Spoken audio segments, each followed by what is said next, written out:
All right, so today is the first of my price action chronicles. So we're going to start with a review where we are in relationship to where we have been, and then I'll give you my analysis for the 8:30 and the 9:30 expectations. So we are going to go into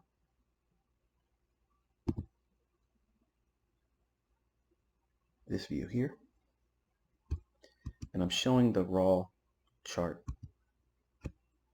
with everything showing like at the bottom down here, so that we can see what I'm doing, because sometimes I'll put a comparison chart on. I want you to be able to see what it is I'm doing, how I'm doing it on TradingView.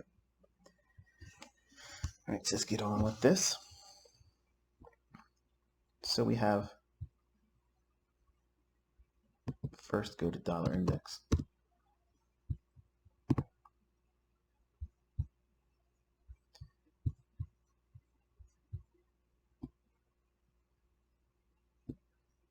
All right, for some of you that have been with me for a while now, and they have been with me since the beginning of the year, for the analysis on dollar index. Now, why am I even referring to that?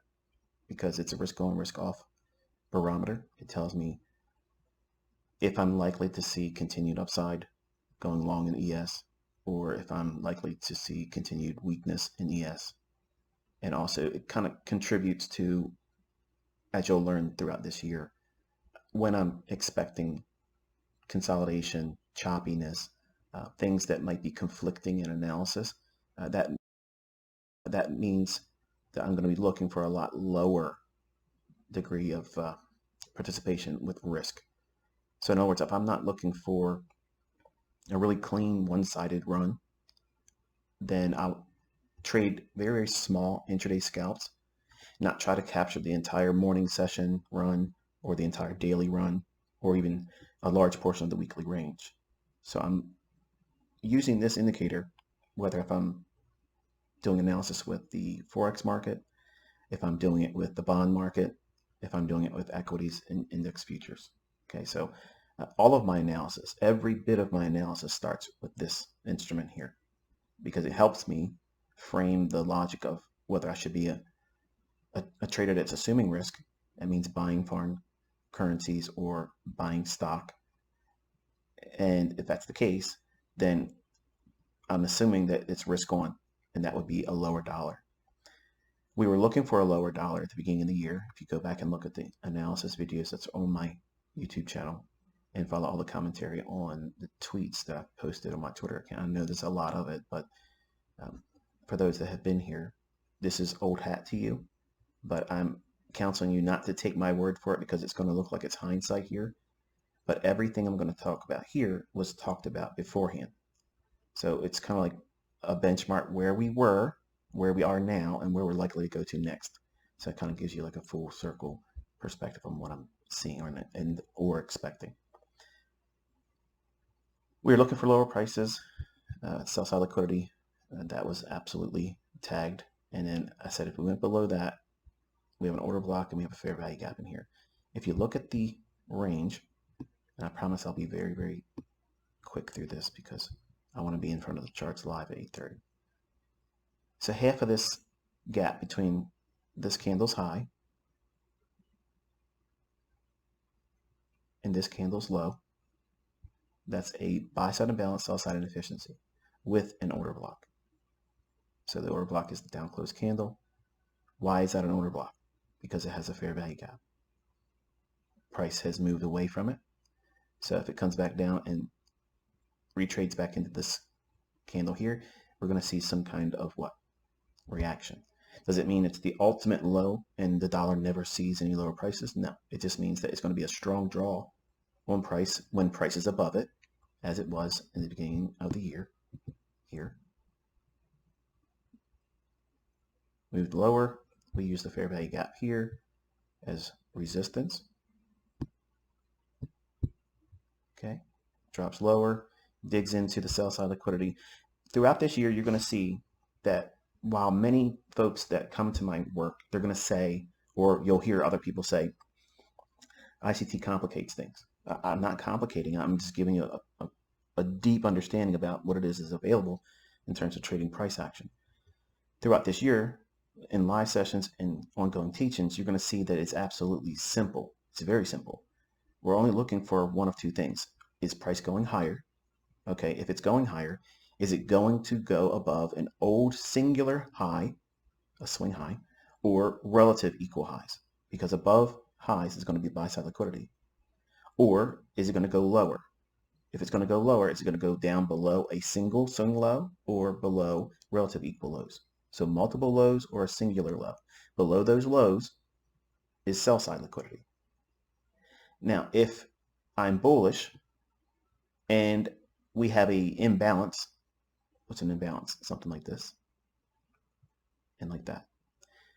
And I'm bearish, like I was in the beginning on dollar, it's going to draw to those levels. So I had 2 points of interest where I had the sell side here, and I said once we go below that, it could dig into this imbalance in this order block. Go back and watch the videos. It's in January's commentaries. Can't edit it, can't change it. What I want to take your attention to is the fact that we went right down to the middle point of that gap, which is consequent encroachment. Whenever there's an imbalance, whether it be buy side imbalance, sell side inefficiency, which is what this is here, it is a fair value gap by a category. Within that category is classified as a buy side imbalance, sell side inefficiency, or BISI, B-I-S-I. You'll see that used a lot in my charts. A lot of my students have their charts annotated like that as well. There's 3 levels. Okay, this is what I argue all the time when people just casually watch my content or my concepts. They'll say it's supply and demand. It has absolutely nothing to do with supply and demand. It's 3 specific price levels that I'm looking for. The actual high, which is going to be framed by this candle's low. So this gap or fair value gap is framed with this specific price level, the middle, which is consequent encroachment, and then the low. The low is the less likely price objective. So the 2 most primary levels when you're above it, trading down into it, it's going to be the high of that gap and as much as the midpoint. Look at the reaction there. You see that right there? That's undeniable. Okay. Also notice that I was framing shorts on S&P last week because we had traded down into this imbalance. I apologize. I got this new headset I'm using. It's sliding all around my head. The reaction here on dollar, this rally up into this imbalance here, and we don't know yet because really we haven't really opened up and moved around a lot so far tonight and into this morning's trading session. So I'm not going to have a whole lot of this is what's going to happen at 9:30. I have to wait to see what we do at 9:30. So, and you'll understand where and how I get that logic, where you'll be able to do it once we're not doing this anymore next year and you're doing it independently without me. When you're looking at your charts, you'll know what procedures to follow and what not to worry about and what things you need to be focusing on. But we've traded up into this area here. So as it stands right now, the market has already posted a risk off scenario where dollar is going higher. That means foreign currencies are likely to go lower and or has gone lower, or equities like stock indices and stocks individually, they'll see temporary weakness against this rally in a dollar. So if you get shorting opportunities in like the S&P and your charts are communicating that there's a potential low resistance liquidity run, again, if you don't know what that is, you'll be seeing a lot of that throughout this year. That's what I'm teaching primarily to focus on. There's going to be a lot of gyrations in price action that are going to be of no importance to me, and you'll probably see them today in the future live streams where you'll question, why didn't you take that trade? It's not my setup. That's not the one I'm interested in. You might see it. So don't look at whatever I call, talk, or outline in price action. Don't let it discourage you from following a model you may have already adopted that's helping you in finding setups. I'm not here to try to twist anyone's arm. I'm here just simply communicating to the folks that are new. This is how you go in and you start learning how to read the tape before you even press a demo account, before you even do any of that stuff. These are the things you're supposed to be doing. And it's going to seem boring, especially for seasoned traders that are already profitable. It's not going to be as exciting or helpful to you. But as we go further into this year, you'll see there's going to be a whole lot more engagement. But in the beginning, there has to be a foundation. So the market has already traded up for the dollar into this area here. I like the idea of it trading up into the midpoint of this up close candle, which is a bearish order block, the midpoint of an order block, which has nothing to do with the depth of market or level 2 data. Half of that candle is mean threshold. So half of a gap, like down here, is consequent encroachment. Half of a order block, whether it be the last up close candle prior to a displacement lower with a fair value gap, that's what makes this a bearish order block, not simply because it's the last up close candle before a down move. There has to be signatures, an alignment that agree. And the midpoint of that candle is mean threshold. That means it's likely to draw up to this candle and as much as the midpoint. Now, what I'm interested in seeing is, do we trade through the mean threshold? Because if we do, I've had this annotated here. And while it was a volume imbalance initially here, failed it here. So now what's above these relative equal highs? Buy side liquidity. So buy side liquidity with a small little gap right there between this candle's high and that candle's low. So there's a potential draw for dollar to get up to here. I'm not stating unequivocally that it's going to go there. I'm watching to see throughout this week, do we see signs that it wants to continuously press up into this area? If it does, that means we have potential, not a guarantee, potential for lower prices in Forex, stocks, and stock averages. So that's where my focus is today. I want to see, do we get more indications that that's probable? Or are we going to hit this fair value gap complete closure here? And let me draw this out so you can see.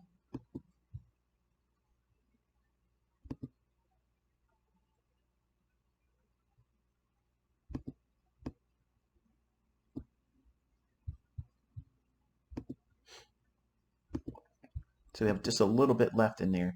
And I want to watch and see, do we get a reaction and start to sell off a little bit?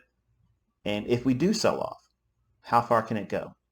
We have a breaker here. We have a low, high, lower low. So that up close candle in here, it can trade down as far as that, which would be around the 102.30 to 102.55-ish. Those two specific price levels. So that's what I'm looking for dollar, and the relationships between what levels and why I expect to see either one potentially drawn to. I don't have a right now, this is what's going to do. We haven't seen a whole lot of movement overnight. We don't really have any heavy news. We have an 8:30 some kind of week report in terms of, in my opinion, but we could get a little bit of movement in about 11 minutes. Real quickly, I want to just touch on Euro. All right, so Euro, I mentioned also at the beginning of the year that we were going to draw up into these relative equal highs for the buy side, and if it gets above that, we could trade up into this fair value gap. Again, go back and watch the videos. The body's respected perfectly. Look at that. The close and the open on this candle, and after running up into that SIBI, it's a fair value gap by classification, but specifically it's a sell side imbalance, buy side inefficiency, meaning that it only delivered price on the downside. So how does the market algorithmically rebalance and reprice this range? It has to do what? Deliver it on the upside. So it trades up into it, offers that buy side that was inefficient over here, and then we have the market displace lower. So we took out a short-term swing low here. I like the idea of that. We traded down into a buy side imbalance, sell side inefficiency here. So this is a fair value gap too, the singular candle. And we could dig down a little bit further, just like we mentioned on the dollar. It has a little bit more upside to fill in its gap. It doesn't mean much in terms of opportunity. It just means that's where my focus is. Just because we're sitting in front of the charts and we have time to be in front of the charts and the markets are trading doesn't mean, oh, I got time the charts are printing candlesticks, so therefore let's take a trade. That's gambling. So there has to be something for me to lean on logically to frame a condition that would be hopefully high probability.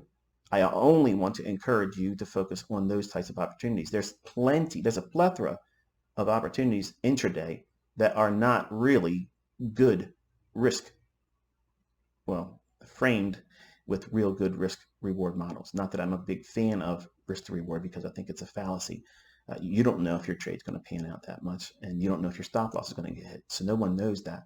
So you might look to trade with a specific risk model, 5 to 1, 10 to 1, 3 to 1.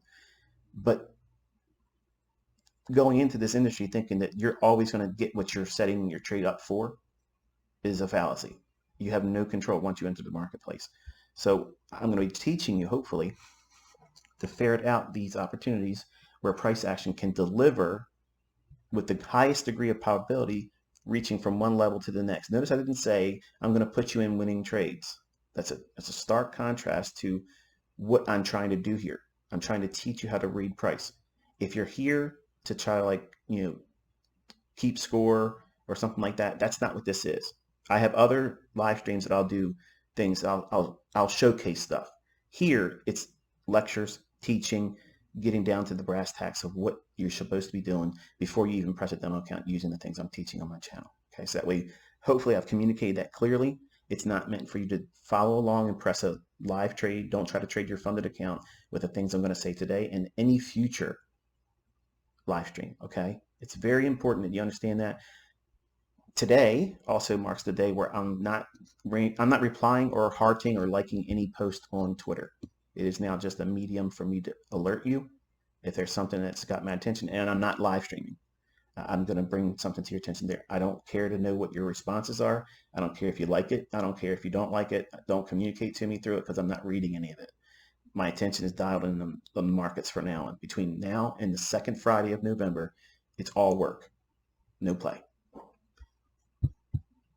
Cable real quick. We'll just take a quick look at this one. This one was unable to make a higher high. Before I transition to cable, look at the higher highs being posted here up into its fair value gap for euro over here. And then look at cable. Weak, really, really weak. So we had this imbalance here. I wanted to see it run above, take buy side. It failed to do so. It looks likely that we'll get down into this sell side here. If we accelerate through this, be mindful that we have this area over here, which, since cable's already posted weakness comparatively to the euro, if one were to consider if we see acceleration on the upside for dollar, again, that's risk off. Higher dollar is lower prices for foreign currencies and likely lower for stock indices, equities, and index futures. So if we take up this low, it could, if dollar accelerates to the upside, we could see cable draw down into this imbalance here. All right, so that's about it for Forex. Let's go on over to ES.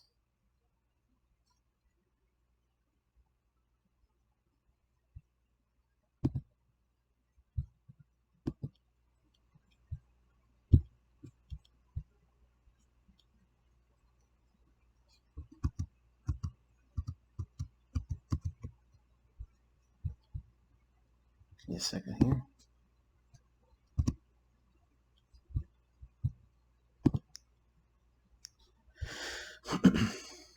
All right, so we have the upper left-hand corner chart. That is the hourly chart. The lower left-hand corner is the 15-minute time frame, and the 1-minute chart, which will change throughout the live sessions. I'll toggle this particular chart from 5-minute, 4-minute, 3-minute, 2-minute, 1. Okay, and I'm pretty much mimicking what I have static in front of me. When you watch the little stinger video I put up on my Twitter this morning, you've probably already seen it. It's my trading real estate. I have 8 monitors in front of me, and one of the screens itself has a 1-minute, 2-minute, 3-minute, 4-minute. for NASDAQ and the ES.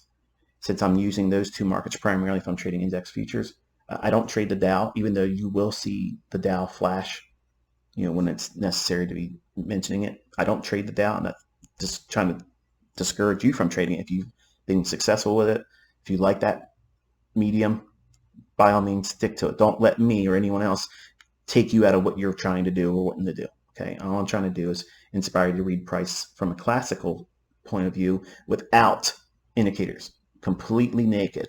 Nothing in here, like this little red line down here. That's not an indicator. All that is the NASDAQ. It's the price on, let me get this here.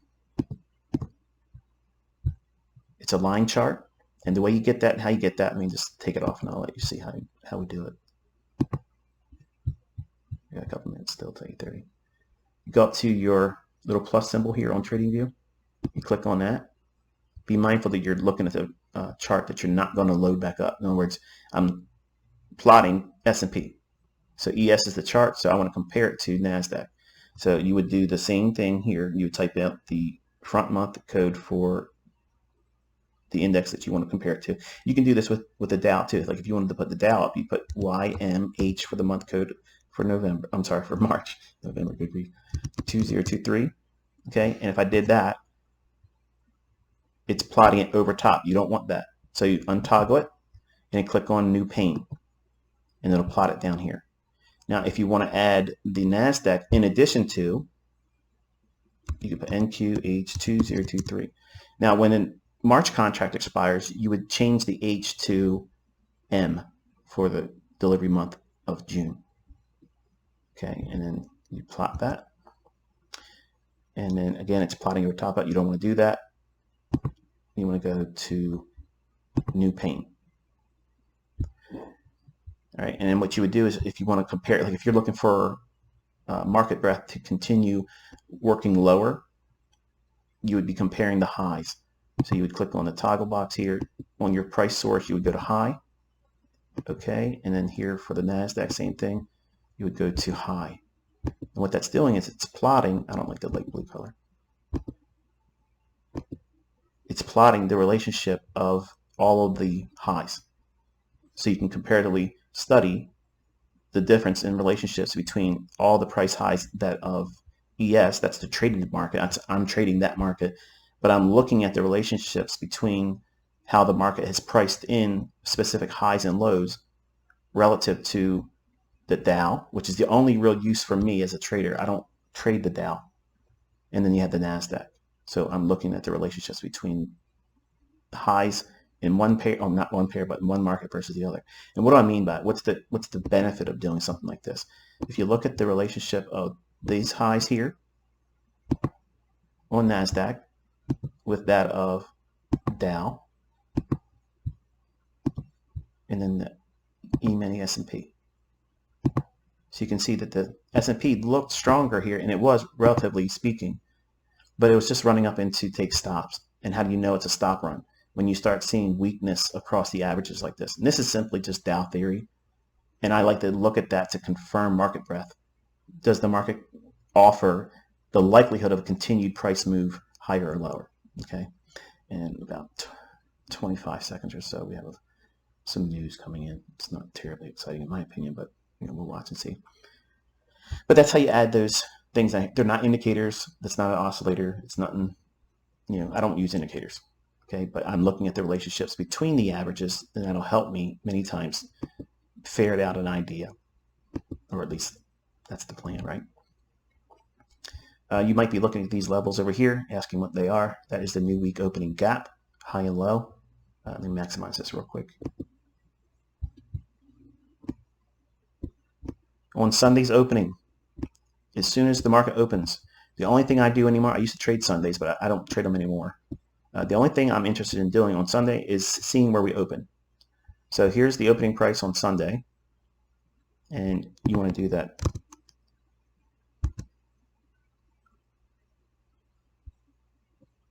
I'm not sure you guys can still hear me or not. It sounded like this headset just powered down. It's a brand new one, so I don't know. I don't know if it's picking up the audio. Give me a second here. Yeah, you should be still hearing me, so we'll stick with it.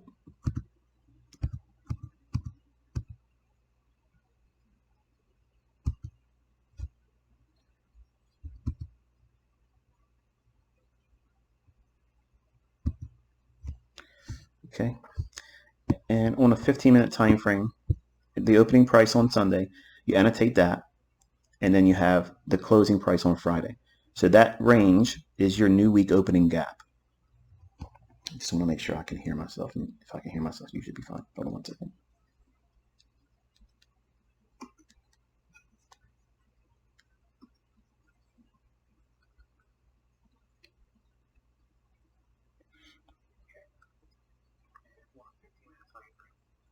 All right.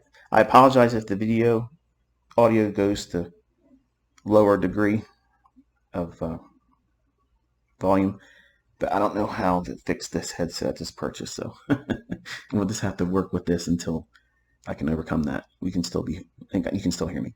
So this gap, this new week opening gap, it has been taught by me multiple times throughout the years that this is like a real strong price magnet. The market's going to want to gravitate back to it if we're not trending. Okay, and this is the part where if you're watching and you don't have a notepad or your journaling is not being utilized here, you're wasting your time watching this, because these are things that repeat.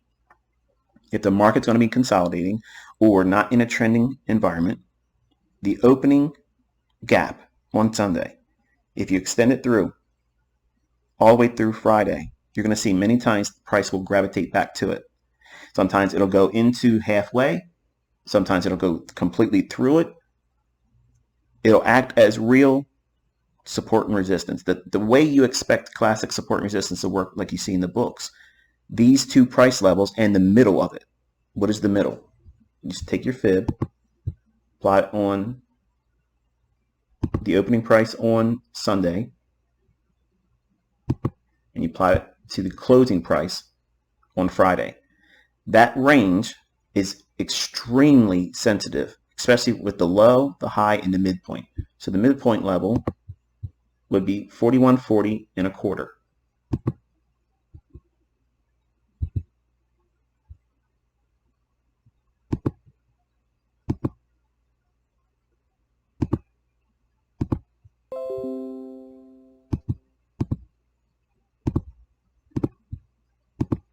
And you can draw some distinctions the way you would want to do it. I'm just showing it like this is one way of doing it. Is that we can differentiate what it is.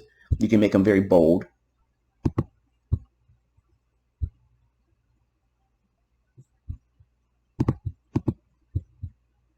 And I keep mine like a black color, which is indirectly, something standing out in my chart, whereas usually I'll have like a blue line or a red line for like liquidity pool. This way it's drawing a heavy distinction between what a level might be on a lower time frame. I know that big heavy thick black line is rooted on something higher time frame, and or in this case it's the new week opening gap. You can see how we've already traded up to it here. It bumped it here, failed to go here, went lower, worked it here, just fell short of it there, tried several times here and failed right here. So we haven't really probed anything above meaningfully the consequent encroachment, which again, consequent encroachment is half of a gap or any inefficiency, such as this level is here. We haven't worked really anything up into this area here. So there's a little bit of price action that has not closed in or offered buy side here. So even if we do go lower, take out this low, which is in my mind likely this morning,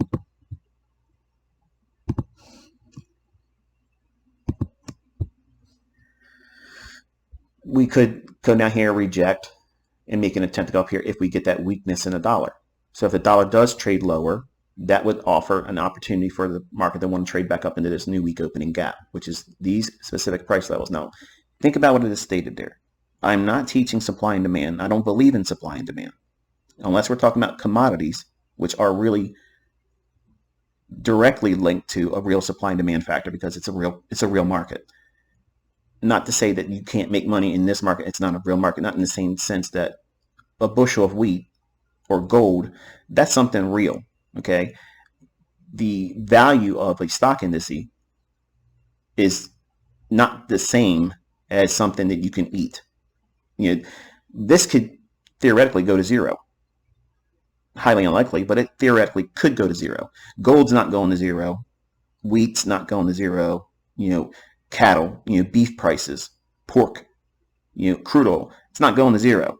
So there's a real supply and demand factors with those markets. But when we look at markets like this, in many ways I view them as synthetic. They don't have the same measure of supply and demand, but it is manipulated and engineered. So the interest is always constantly manipulated. So what I do and what I teach my students to do is look for areas in markets where the manipulation is obvious or it's expected. And then we look for setups that repeat using phenomenon based on markets trading to liquidity, buy side liquidity, which is above a high or relative equal highs. That can be an entry to a new trade, or it could be a closing target for an existing trade. Don't think that it's that that is the only approach for your trade. It's a target only. No, I can use it as an entry too, as you'll learn this year as well.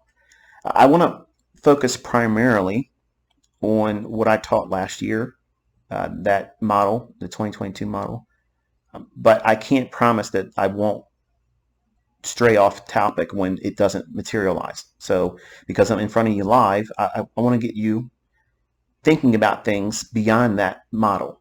So that way, for those individuals, not that all of you should be, but for those individuals that are already outgrowing that model because you've now used it, you're making money with your funded account, maybe live funds, and you're learning, you want to do something more and broaden your horizons in terms of price action. I'll show and do more of that stuff this year. But also, it's just beneficial for you to, just simply because I might not trade a specific price swing doesn't mean that I can't see it or you may not steer away from it. It may be the very pattern that you're going to focus in on. So I'm trying to be the mentor that allows you to bring your own. I'm going to maximize this now. So all of this is going to disappear. And it's not important that it stays up. I just want to make sure I showed you how did that compare.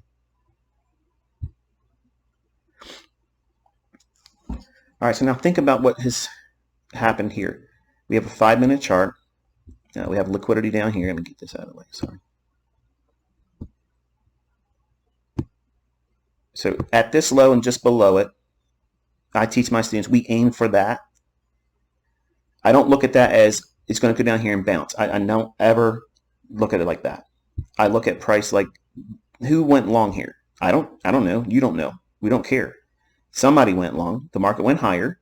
So below that low, classical technical analysis is going to do what? Preach that you have to put your stop loss rate at that low or just below it, right? So what kind of stop's going to be there? A sell stop, which is why I teach that is sell side liquidity.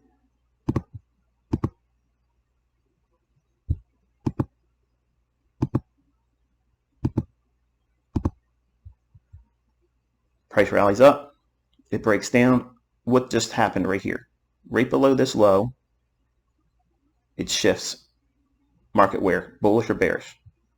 Bearish. So what we do is we look inside this price leg here and we look for any inefficiency. So once this leg here has been broken on that candle, that one right there, that's where you enter with the expectation of finding the setup that I taught in the 2022 model. This is exactly what you would expect to see. Now, why is that? Because you're seeing, number one, buy side taken. See these relative equal highs over here?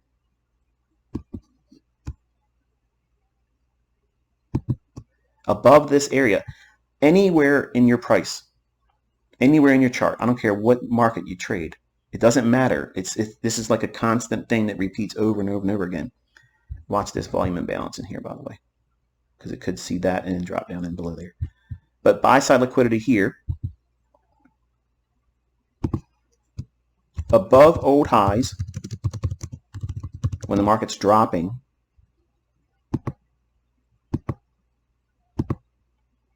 like it does here. If anyone went short there, where would they place their stop? Theoretically, to protect themselves. The books teach us what? Put your stop loss at the high or just above it. So the market drops down, rallies from here, and all of this area here, that's absorbing and engaging all the buy side liquidity or buy stops that will be resting above these relative equal highs. So that's what's occurring here. So when I teach my students and how I internalize price, when I see that, I'm expecting price to do what? Show a willingness to want to go lower. Because it went up here for real orders. I don't need level 2. You don't need level 2. You don't need depth of market to see that. It's plain. Wherever there are smooth edges, like these relative equal highs like this, the market, it's uncanny how it will go up there and make those smooth edges jagged. So it's all nice and smooth here, like a perfect ceiling, right? And then all of a sudden you see this smash running up, spend some time up here, and then breaks lower. This moment right here, when it takes out these lows on that candle, that is the market model that I gave you for 2022. Doesn't mean you get in. It means now you look at this price leg here. Go back through this price leg because this is the displacement price leg. This low has been taken out right there. So inside this entire run lower, you want to look at where there is an inefficiency or a fair value gap. That fair value gap is your entry point. You just don't chase it just because it went down below here. Many times I see a lot of YouTubers, they're breakout traders. You know, they might make money, but I promise if you spend a little bit of time, what I'm going to teach you this year, you will enter shorts when the market's going up. And it seems scary. It seems like I don't want to do that. That's terrifying. How do you know? Well, number one, you know because you practice it.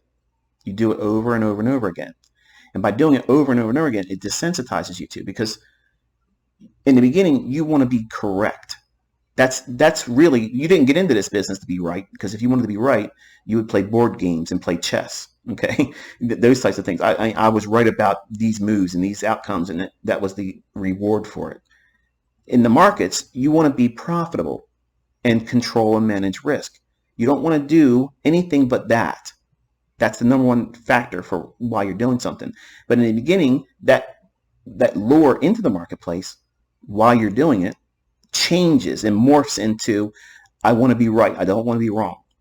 Because ego, pride, just, I guess, the inability to embrace uncertainty creates fear. And somehow we as humans encapsulate that one transaction, that one idea that in many ways is insignificant. One trade is insignificant.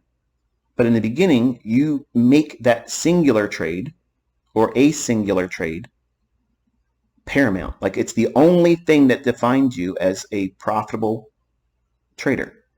And that is unfortunately something that is normal. It happens to everyone. I went through it. Everyone else that's still trading, profitably, no matter how long they've been doing it, they can sit there and they're nodding their head right now listening to me. Like, yeah, that happens. Everybody goes through that.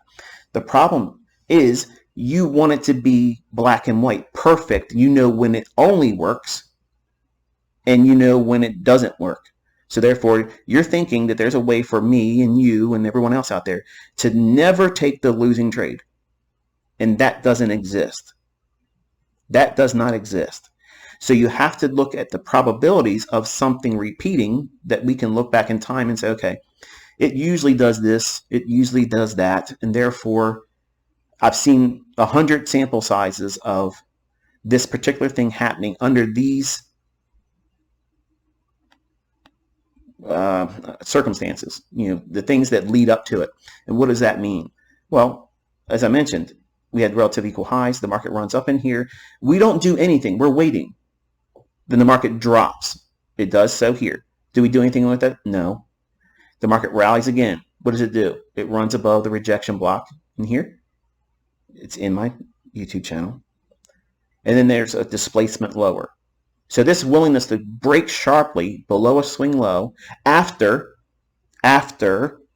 taking buy side. This is how you frame high probability. High probability for a short means some measure of buy side has been taken. We see that here. Then you wait for what? Displacement. That means, in plain terms, you want to see the market drop sharply lower and take out a specific low. Here's a short-term low. It trades through it here. Once we have that, then we can go back through all this price leg here and look for inefficiencies. That means a specific fair value gap. Now, once you have that price leg identified, you want to go through all your time frames. 5, 4, 3, 2, 1. Right now I'm showing you on a 5-minute chart. So we have this price leg from high to low.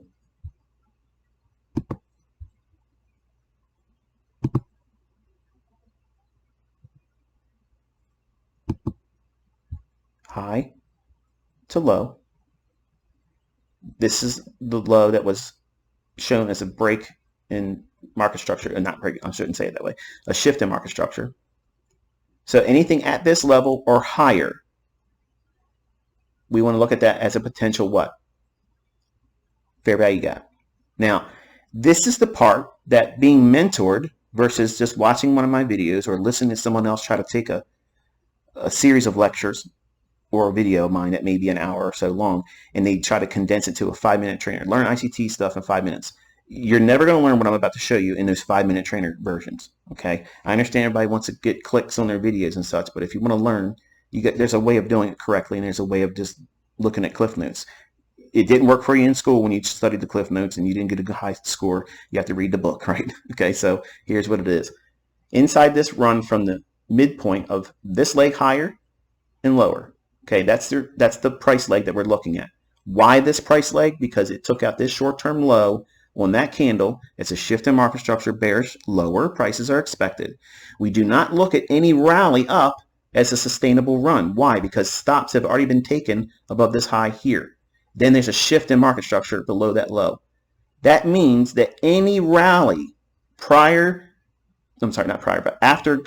establishing the midpoint here, once it goes above that, in my mind, I'm thinking we're only going up to go down. So algorithmically, the market will print and produce a premium market. A premium market is where you want to sell your long positions as partials or enter your short positions. When the market's rallying, that's where you want to short. You don't want to sell in down candles. That's chasing price. When you see me doing my partials, when I'm pyramiding into a position, I'm selling short in the up candle. And then I'm adding more as the candles are going up into that move. I'm not fearful of that. When I first started, I was absolutely afraid of that. I was scared. I was afraid what I was buying was a rocket. And I didn't want to get stung. I didn't want to get hurt. More specifically, I didn't want to be wrong. I didn't care about the money. I didn't want to be wrong. I wanted to be right. And being right is not essential to profitability. It sounds like it's an impossibility because you can be right and lose money. You can be wrong and make money. So you have to do many times what seems like is the most proper way of doing it, most intuitive thing is most of the time not the correct thing to do in trading. When the market's been going down, everybody thinks, well, it's going down, so let me get short. They chase it. And I was a victim of that when I first started. So that's the reason why I teach the PD array matrix. So that way you can frame a price leg, as we're doing here, the high to that low. Why am I specifically aiming for this price leg? Why am I only looking at this one? And why am I looking at this one? Because this one here didn't do any kind of a short-term price run where it created a swing low like this one does here. It rallies up, and then it overlaps that entire run and breaks it there on that candle. Once that occurs, as soon as that happens, I'm waiting for price to make a turn and start going back up. Well, what happens here, ICT? Didn't it go above the equilibrium? Price went here? No, because this level isn't the equilibrium until this low. So if we were looking at this here, did that trade meaningfully above the 50% level? No. And even if it poked its head above that, did it trade to a fair value gap that would be inside that price leg from here to here? No. So look closer. You have this price run down. We're waiting for price to go back above equilibrium, which is the 50% level on your fib. There's no mystery to it, okay? This is the only benefit of having a Fibonacci in my mind. That and how I use it for targeting. And I'll show you that stuff. And you've probably already seen many times me doing it in my live executions and managing the position, trailing the stop, and looking for targets to be hit and such. But this run above equilibrium within this price leg here, that sets the stage. Okay, now we are in a premium market, meaning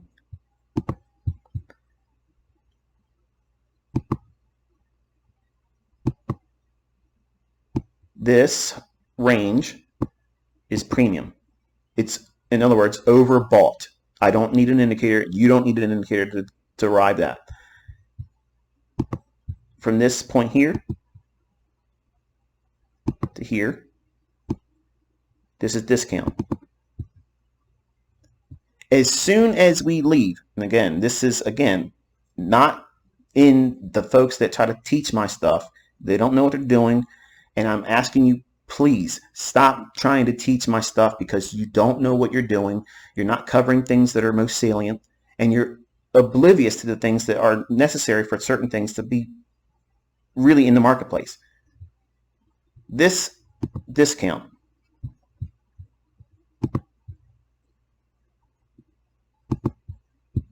okay, in the red shaded area above this level here, that's a premium. Above it or at that level, they're your ideal shorts. As soon as you cross the midpoint of the discount level here, once we get through that,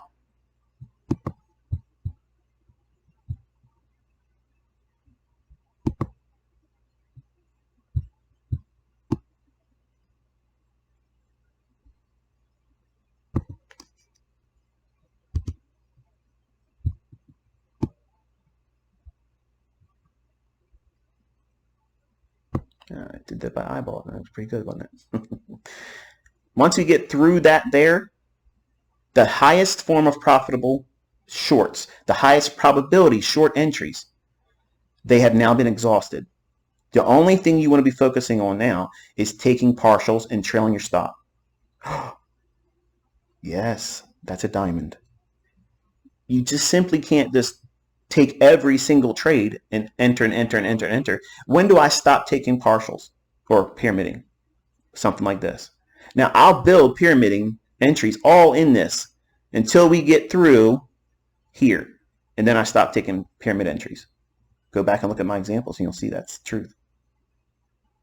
So when I wanted to learn how to pyramid and build my positions large, I learned it incorrectly from Ken Roberts' rag of a book, the world's most powerful money manual and course. It's a long title for something that was useless, like toilet paper. But I guess toilet paper is useful, but use toilet paper, let's put it that way. The idea of looking for the best entry points, the highest probability, and how the market will respect those levels more so than others. See, once we leave the midpoint of that discount range of this price run here to here, and we're in the lower portion of it, we're entering that expansion phase. That expansion phase is likely to not offer very many, if at all, new high probability pyramid entries to add to a position.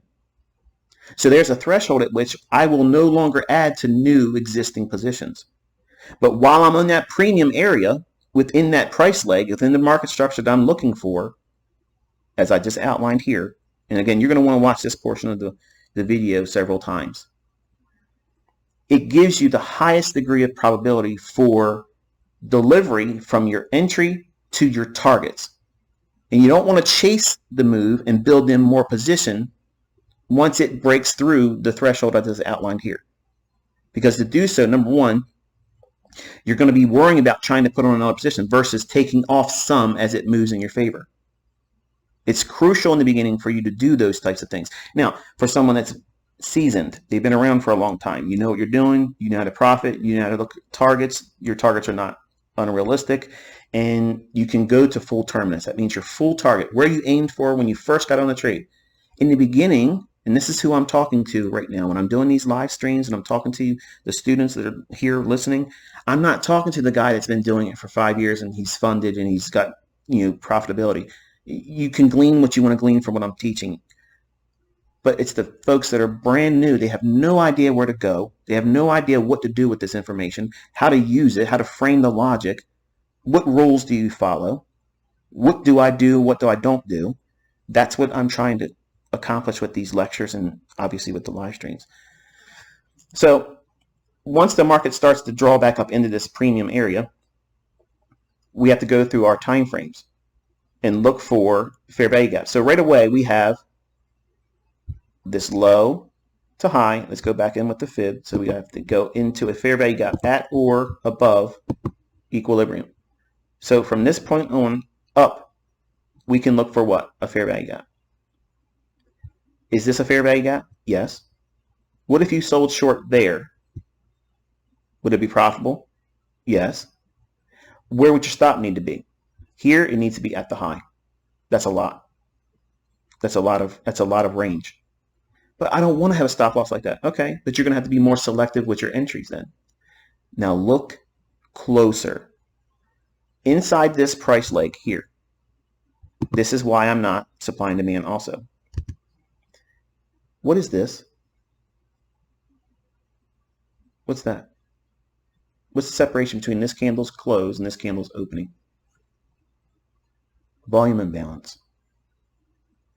The volume imbalance has no body between two close and or opening prices.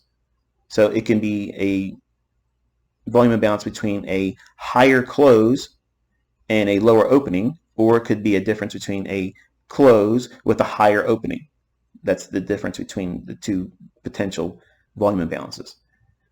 The wicks overlap. See how it has a small little wick right here? Let me see if I can. How can I do that here?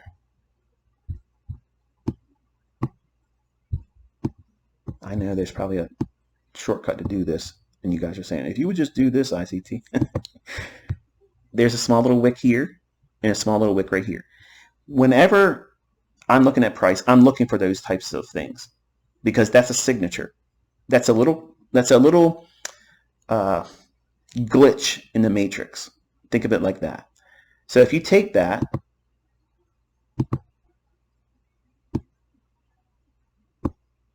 and draw it through, because we cut through candles, Sam.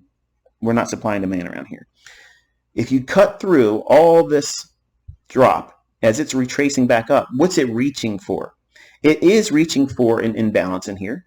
Yes, there's one here with this candle. There's one here between this candle's low and this candle's high. And then we have one here to here, specifically with that candle. Which one is better? Yes, you can enter here and have a stop loss up here. But look closer. In this delivery higher, when it ran higher, what is this last up close candle anyway? It's a bearish order block. Why is it a bearish order block? Because it has a fair value gap. Opening price on this candle is what? You're going to look right here. Opening price on this candle is 4130.00. Okay. What's the high on this candle here? You're looking right here. The high of that candle is 4130.00. You cannot improve on perfection. That's algorithmic. What's the high on the next candle here? 4130.00. Again, not one tick off, not one tick over, not one tick short. So if you had a series of fair value gaps, which one do you look to trade to or use your entry at? Look for the bearish order block, look for a volume imbalance, or a fair value gap on the other side of the drop. You extend it through. Again, we cut through candles. You can't, I'm not trying to be so dogmatic in the live streams, and I'm trying to control myself because I will literally go into a Twitter rant and just not be as productive as I'm trying to be. There's certain things you have to look for, and I can't teach you every possible scenario that's available in the future because it's better to see it live, explaining it live. Now you're looking at this saying, well, that's not live. It already happened. I understand that. But I'm showing you the logic that one would use to get to the delivery on this setup, which is exactly out of the 2022 model that was shown to you last year. So with that volume imbalance and the fact that it's above equilibrium on that price leg right here. So the first one you come to, you could go short there and your risk would be to that high. Trading at this one with the volume imbalance and the fair value gap, and now watch. What's the half of this up close candle? Remember what that was? What's the half of an order block? It's not consequent encouragement. Consequent encouragement is any inefficiency. A fair value gap, buy side imbalance, sell side efficiency. Those are consequent encouragement midpoints. A candle, a range, a specific candle that's been delivered in price, the midpoint of that is mean threshold.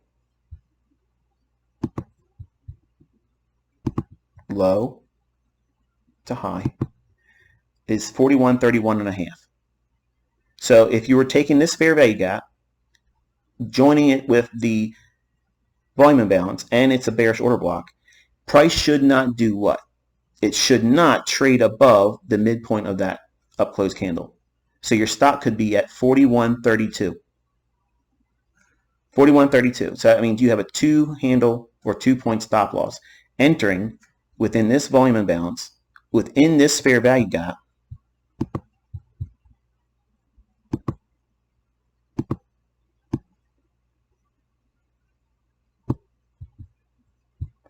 And if some of you are new, you have no idea that this stuff is repeating like this. And I walked you through an example, something like this in the stock indices last week. I said, I wanted to use a fair value gap for a resistance level.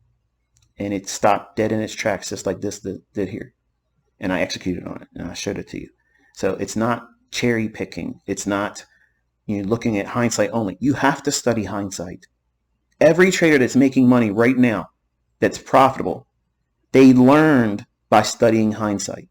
You have to understand what the concept looks like. You have to identify it. And that way, by seeing it, like when you go out and you learn how to hunt and track your prey, you spend a lot of time looking at tracks. Oh, this is a bear, this is a elk, this is a deer. And that's the only way you can identify what it looks like, because you have to see it in the history. Where has it been shown before? But once you understand the basics of the pattern, the setups, the primary framework, then it must be studied on real-time data. And it doesn't mean studying by pushing a demo account or studying with a live account. You do not learn anything correctly by doing that. There's a step in between that everybody skips over because they're in a hurry to be profitable, versus I want to take my time and be systematic. I want to know that I'm doing what I'm supposed to be doing and avoiding the things and not being influenced emotionally and psychologically because of the money. Because as soon as you put a trade on, you're worrying about the P&L of that trade. You're not worrying about the price action. Your mind shifts from managing the risk and managing the trade versus, now I hope I don't lose.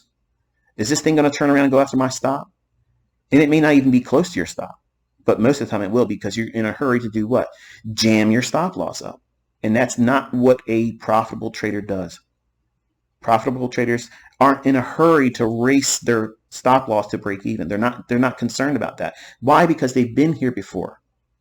They know that even if this trade fails, it's not going to end their career. It doesn't undo the efficacy of their model or their approach to trading. It just means that that was one human transaction that they made. They placed risk behind it, and it was wrong, and it didn't deliver a favorable outcome. But you can still learn from that. And it doesn't unsettle you as a profitable trader that you don't say, I'm going to change what I'm doing. I'm going to change my approach to trading because I had a losing trade. Now, in the beginning, that's exactly what you're going to want to do. As soon as you try to learn from me or learn from someone else and you suffer a losing trade, the first thing you're thinking is, okay, this doesn't work. Let me go to something else. And I did that. I did that for years. And I had a winning model, but I kept tinkering around with it until I realized I was holding myself back. So that's how we go through the process of looking for the right fair value gap. Now, if there's no volume imbalance, or if there's no fair value gap here on the other side of the displacement leg, then I'll use the first fair value gap above the equilibrium. And then there it is. Now, another version of this would be using this. And I usually do this if I'm going to be building a large position. Like if I know I'm going to be building a large pyramided position up, I'll use this run up where it takes, right before it drops down, it takes a shift in market structure. So this is the displacement leg. Okay, this leg here, you split that in half.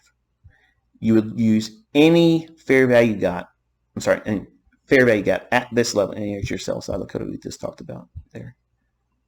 Let me finish this thought here, and then I'm going to talk about this volume imbalance I mentioned. This leg here to here, if we had no volume imbalance, if that wasn't there, I would take this low to that high, the equilibrium there, drag that through. This would be the fair value gap at that moment. So then I would be doing this. Again, this is assuming that there's no volume imbalance. My entry would be here and framed on this fair value gap there. Show me how to pick the right fair value gap. I just did. Did you write it down? Did you record it in your log? Did you journal it? No. You're watching it like Netflix, and you're going to never learn. So there's the logic. Okay? And there's the sell side. Now let me take your attention right back down into here, because I told you, watch this volume imbalance. You know, one of those cherry picking events. If you go over here, the separation between the candle's close and the candle's opening, you want to get real used to doing that in your charts. When you see that, your eye's going to jump to it. Do you see it here? See that right there? That's a volume imbalance. That's a glitch in the matrix. Okay? They're coded. They're there for a reason. Right there. See it? Just like it was here. And there's one here. And there's one right there. So when I look at price, my eyes jump to fair value gaps, swing highs, swing lows, volume imbalances. That's just where my eye goes. Okay. Here, think about what I was talking about before we drop down into the sell side. I said, watch this when it was trading up until here. So watch this volume imbalance. From this point here to that low, what is that?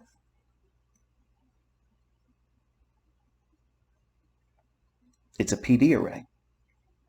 It's an area where you expect price to react. React how? I framed all this here, but before I went on all the business up here, I said, watch that low. I believe we're going down below that. Now, I already know some of you skeptics in the audience are sitting here thinking, well, big deal. You know, it was this big run. I have hundreds of trades where I'm doing 100 handles or more. You can use the same logic to do those trades too. I am teaching you this year how to do a 5-handle run as a starting point. That is not to say that your entire career must only be on the basis of a 5-handle price move. It's to get someone that has never traded a low-hanging fruit objective. And I don't think there's anything wrong with that. Because if anybody in here that's an educator or teacher, They have a first threshold objective, something that they teach their students to aim for. I'm just electing to say 5 handles in the S&P market when you're paper trading and you're demo trading and you're tape reading. If you're looking for that, number one, if that's all you ever get to be consistent with, that's enough. It's absolutely enough. You can take that same little cookie cutter approach of 5 handles and put money management behind that. Money management behind something that is effective could produce many 5-handle moves over and over and over again. And it compounds, and you use the power of compound interest to do the heavy lifting through money management. You're not risking more.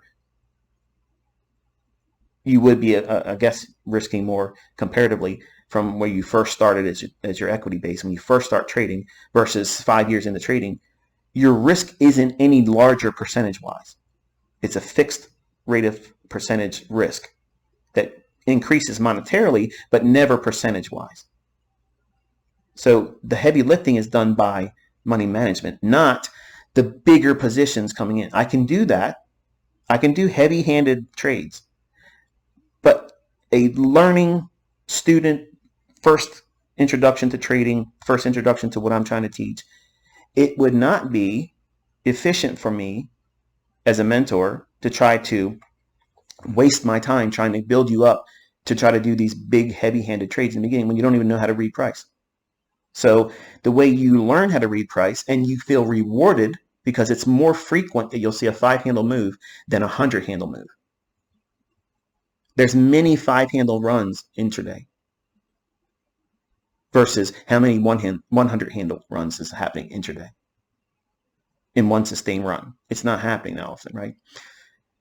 So by framing the logic like this is where the stops are. What kind of stops? They're sell stops, so that makes it sell side liquidity. The market's going down up here, so where would it go? Down to here. Why? Because smart money and the algorithms that are in the marketplace, they engage these levels here. So what's above that? Buy side liquidity. In short, it's what? Buy stops. So what happens is the buy stops get tripped in here. Smart money, traders like myself and who I'm teaching my students to be, they will accumulate short positions against these buy stops with the expectation that they will ride price lower to this low. Why is that advantageous? Because below this low is sell side liquidity for anyone that has been long here and rode it up. I'm not saying that there aren't traders up here trading without a stop loss or trailing their stop loss up tight and had been already knocked out. That's not what I'm saying. Algorithmically, the market will remember and refer back to that low. It does not know how many stops are actually below the low. It doesn't need to know that. It just needs to reprice at that level. Then the people that are in the marketplace, quote unquote smart money, the composite man, they will use that liquidity as a counter to their shorting against the buy stops up here. So basically it's the game of tag. Tag, you're it. Buy stops are it. Okay, so now who's next? Sell side. Tag, you're it. Down here. So in essence, smart money sells to buy stops with the expectation that they're going to run lower in price and then buy sell stops. Now, you don't learn that in books. You think buy down here support, sell up here resistance. And I take my students' understanding about the marketplace and turn it upside down, because inside the upside down is the clarity that you're looking for. The frustration is immediately removed. So now let's go back. The volume imbalance I mentioned live before it actually delivered to you. Inside this area, if we hadn't already moved so far away here, I would use as an entry. Why wouldn't you take that as an entry? If you knew and you said it was a volume imbalance cycle, you said there was a sell side liquidity, you said it was going to likely go down there, why didn't you take this as a trade? Why wouldn't I take that as a trade? Because what I've outlined up here in reference to the premium and discount range. Once we leave, if we're bearish, once we break through The midpoint of discount, I cannot take another new entry. You can. I'm not. I'm managing now. I'm managing my core position. That's it. It's over. This becomes a point of interest where I'm going to see the trade be managed with it. I am not going to put my stop loss below that volume imbalance. I'm not going to trail it down there. If I see that volume imbalance, as I mentioned real time, said watch that area, my stock could be above this high. It could be at the middle of this up close candle mean threshold because it shouldn't go there. Why? Because I'm expecting this volume imbalance, this keep price from wanting to rally all up. Why? Why would I expect that? You see this opening here? We rally up. We drop down. All this range between from the low and the high, that range has already been delivered to this low. So 41.18. The next candle here, we open, we drop down, and we roll right back over top of 41.18. So we had 1, 2 times between this candle's high and this candle's low, this entire range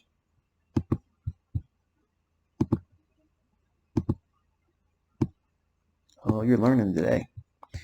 School is in session with ICT. So inside that range, this is now balanced because we've had delivery to the downside. We came off of it. We went down through it again, and then we left what? A volume imbalance. So it's highly, highly unlikely that the market's going to do what? Think. What do you see in here? I've been recently teaching a lot about it.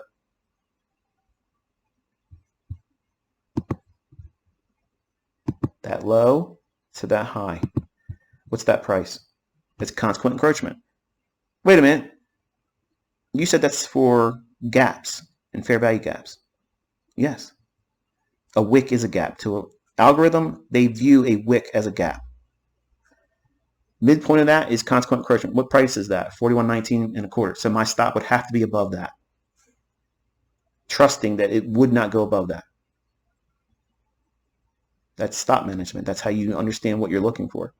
And we got about 11 minutes almost before the market opens up.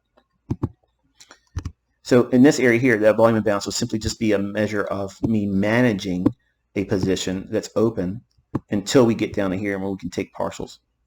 Okay. I just want to have a second to go back over to the dollar index. Just give me a second, please.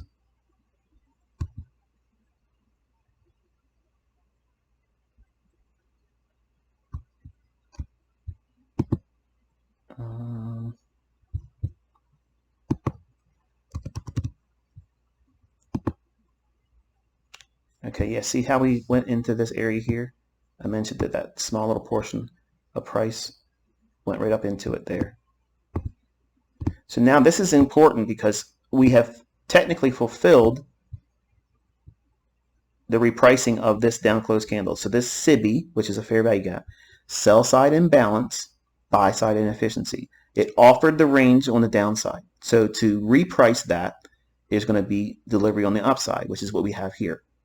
But now, because we've hit that, and we're going into what? The opening in New York at 9:30, we have to demand a whole lot from price action because it's already delivered enough to cause us to go into consolidation.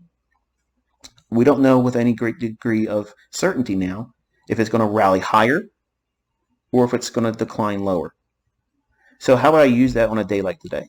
I would probably trade specifically the afternoon session. I would let the street money wrestle with the strong money, smart money in the morning session. It doesn't mean I'm going to turn off the live stream. It just means that I'm not likely to see a setup because of this condition here. We've arrived at a level I mentioned that would be likely possible, but it doesn't really give us much. It did offer what? Weaker S&P. Did we have weaker S&P? Did you see a signal form? No. Did you see me outline a signature and price that should offer what? Response and price. The bias is what? On S&P, lower. Where was it likely to go to from this volume imbalance? To this low and underneath it. Why? Because everything I've outlined here. Did it move 5 handles? From 41.18 to 41.13. Is that not 5 handles? You want to screenshot this. You want to save this. And in all these open areas in your chart, if you're screenshotting mine, you want to fill this up with things that you have observed, which you've heard me say today. Because chances are I'm probably not going to remember everything I said and add it to the annotations I'm using. Because I'll save these charts and log them on my TradingView profile. I don't know how to share them, so I'll have to figure that out later tonight. But I think if you follow me on TradingView, you should be able to see anything I publish. I'm assuming, I don't know for certain, so please don't hold me to that. So that's model 2022, last year's teaching right here in price action. And the logic of how to know that the market's likely to be bearish or bullish. I walked you through that this morning. How do you get a bias? How do you look for risk on, risk off? Real quick in your notes, risk on is when the dollar's dropping or likely to go lower. That means that you have foreign currency likely to go higher. In that instance, you have stocks that are likely to go higher, and then the index futures are likely to go higher. If you have risk on, I just got confused here. Let me say it again without all the mumbo jumbo. Dollar lower allows S&P and Forex to go higher. Dollar higher puts pressure on S&P, stocks, index futures, and Forex, and it's likely to see them go lower. So it's like a teeter-totter. If dollar's up or going up or likely to go up, that means it's risk off. All other assets are likely to go lower or have difficulty going higher. If dollar's going lower, that means it's going to be easy for buy signals in S&P and in futures or Forex to go higher. So if we look at let's see here, what chart am I on? If we look at the euro real quick, remember we were digging down deeper into that. If we look at the 5-minute chart on euro,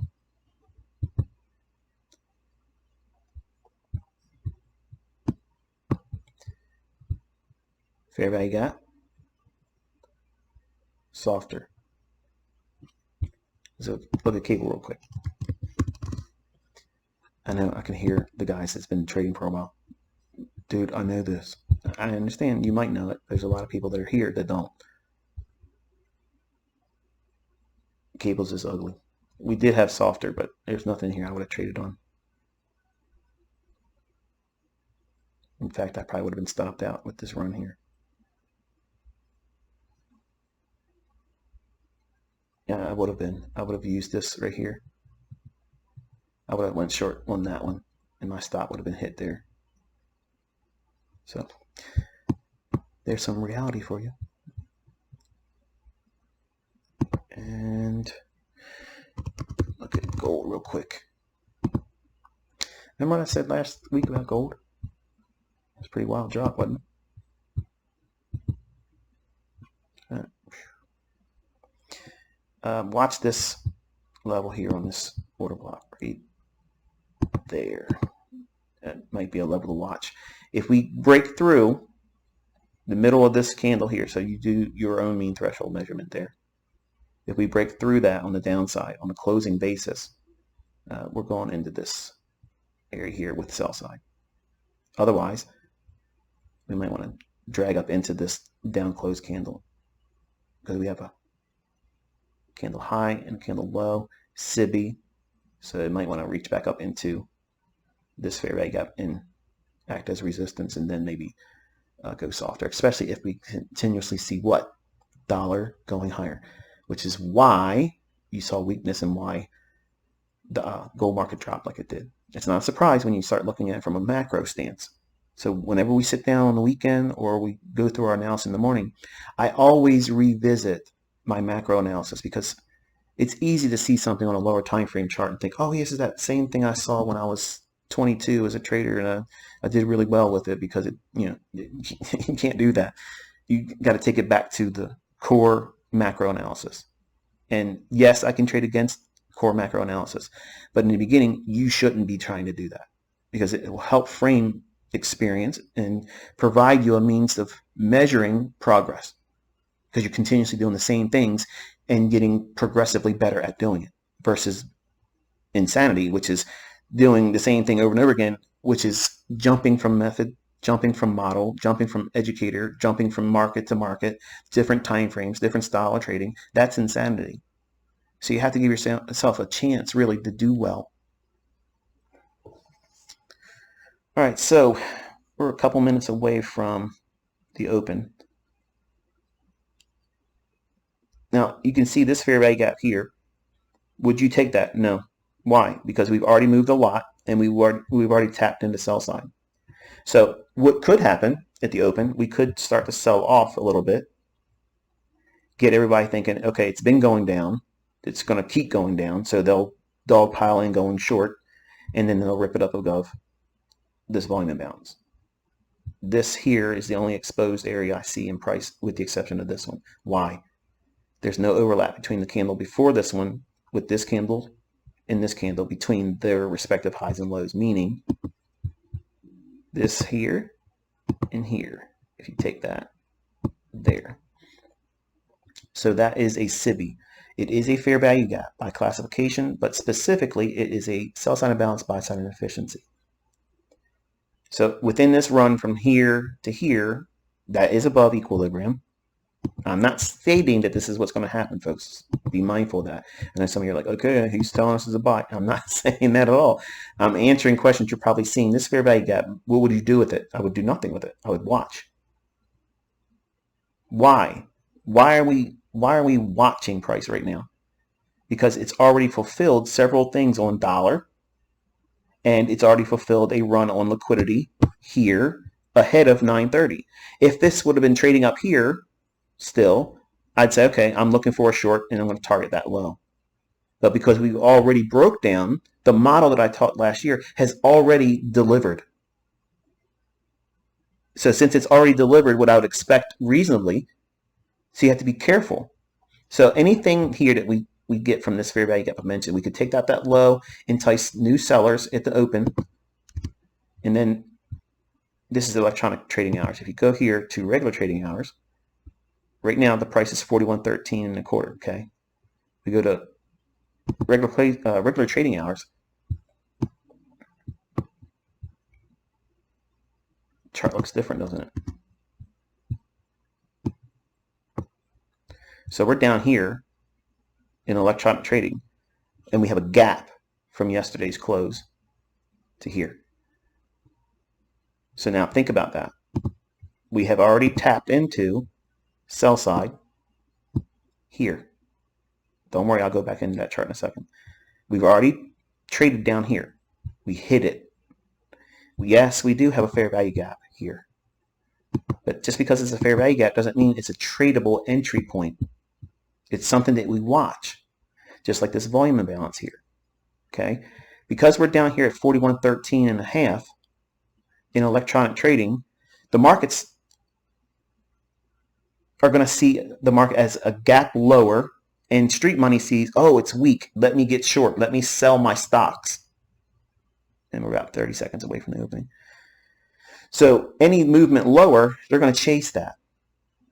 When we have a significant gap between where the markets view it from regular trading hours, it's more likely that they'll want to trade back up into that range versus I would not want to chase it lower here.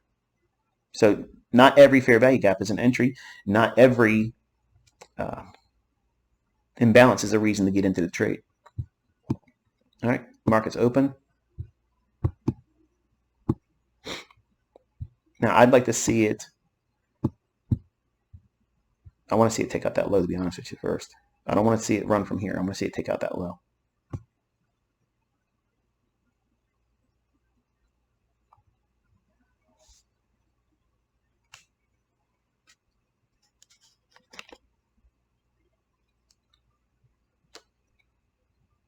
Man, I hope my audio's been working.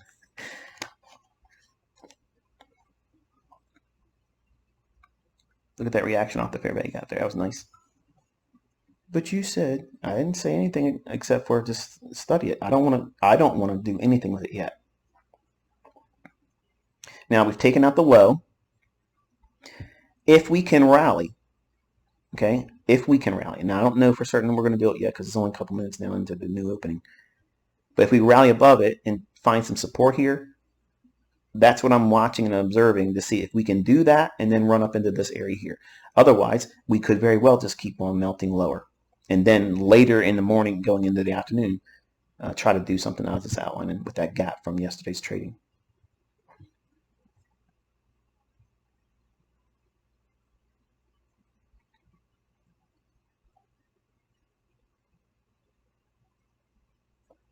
Okay, now if we go back to regular trading hours, this is what everybody's seeing. The market was here and we gapped down. Oh my goodness, the market's going lower. So street money's doing what? Selling, selling, selling. Be mindful of this. If we do continuously drop, 41.0650 is something, in my mind, significant because it's consequent encroachment of that wick.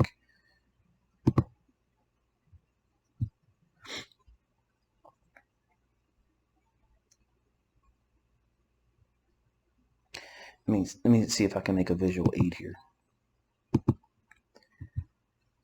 So theoretically, what I'm saying is from the close of yesterday to the open of today, this range is likely to be traded back up into. So all of this here. And where does it take us up into? That fair value gap, which is why I mentioned it earlier.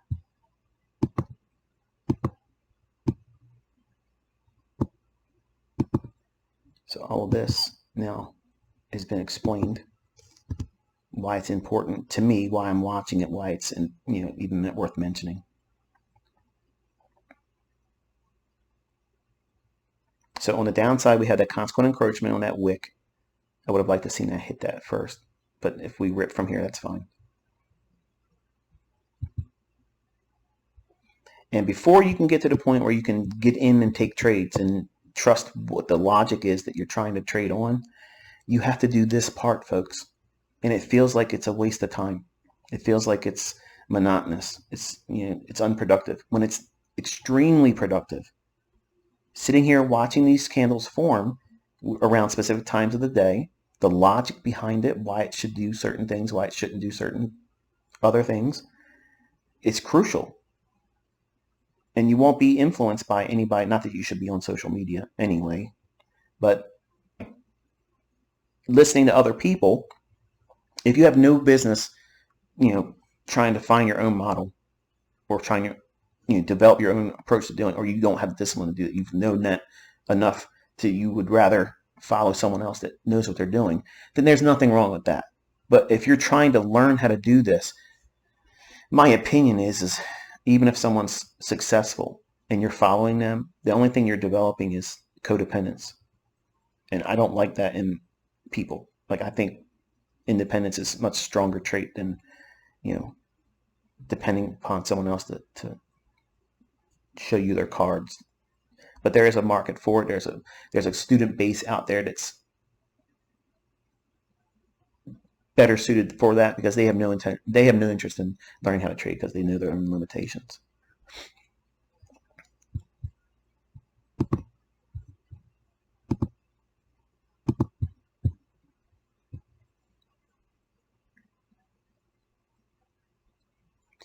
So think about what has transpired here from 7 o'clock.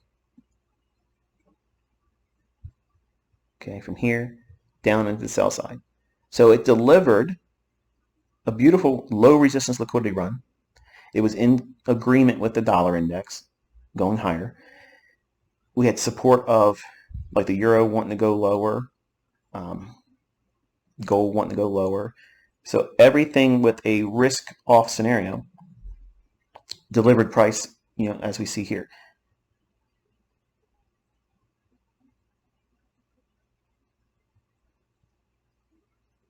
the better, and this is for your journal, the better morning sessions are if we open up with this framework excuse me, as I've outlined. If it hadn't done the drop, like say for instance, it was trading like here at 9:30 and we hadn't taken out that low yet, that is a real obvious, easy opening session trade where that's where I would be doing it. But notice what has already happened at 9:30, right here on this candle. It had already delivered into the sell side. So in my mind, my experience tells me just sit still. It's already done something. And because it's opening at 9:30, there's initial volatility, there's uncertainty. We don't know if it's going to run up into that red area here. I could be completely wrong. It could just go right on through that 41.0650 level and dollars scream higher. That's the uncertainty that's associated with this type of market structure at the time of the 9:30 opening after the delivery of the model that I taught you last year. Everything has already transpired, so we have to sit and wait, demand more information. That is never a bad thing. It's never a bad thing because trades always repeat themselves. There's more setups that's going to work repeating in the future that you're going to keep yourself from being able to be a participant of by rushing in low probability uncertain times because you're here in front of the charts. So therefore you must take a trade. That's asinine. That's gambling. Watch that 41.0650 level. So here you go. You have an example of me outlining a trade that I would not take, which is trading in that fair value gap, but it offered 5 handles. You might look at that and say, that was perfect. That's cherry for me. It meets every one of my criteria. Don't let me influence you. I'm just saying because you want to hear me tell you these things. This is what I would do. This is what I wouldn't do. This is why I wouldn't want to do it. That's mentoring. Now, if we get above this fair value gap now, after this, and touch it as support, I think we could potentially run up into here. I still would have favored that 41.0650 hitting first, though.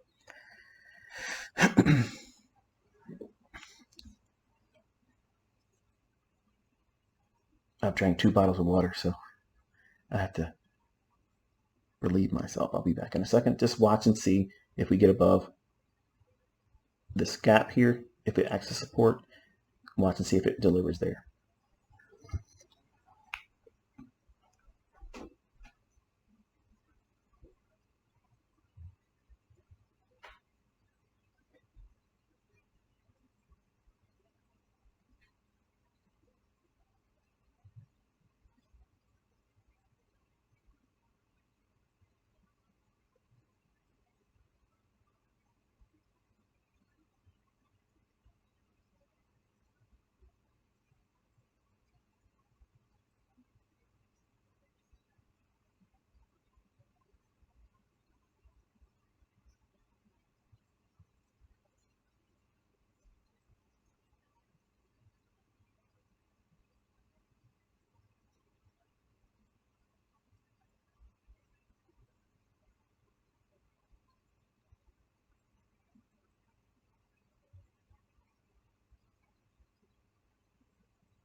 All right, so now we have traded up through the fair value gap. Now look to the left. What do we have here? 1, 2 down closed candles.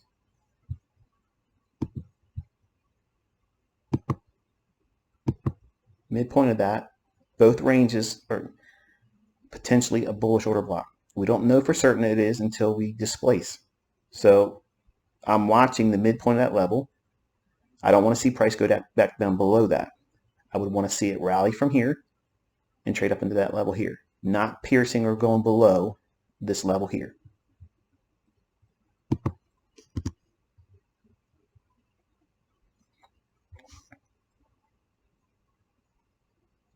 If this was a trading day, like say I wanted to take a trade, I would not use full leverage because it's going against what? What's the undertone of the marketplace? The market is likely to see what? Higher dollar if it continues. So that's what? Invitation for risk off. So while the trade might be there, it very well could deliver and go up into 41.21.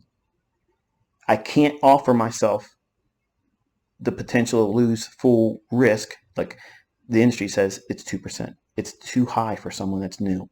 2% is too much risk. But whatever your maximum threshold for risk would not be utilized on a trade like this. So let's, for instance, say you see me trade with like 20 contracts. I would do like 3 because it's engaging price.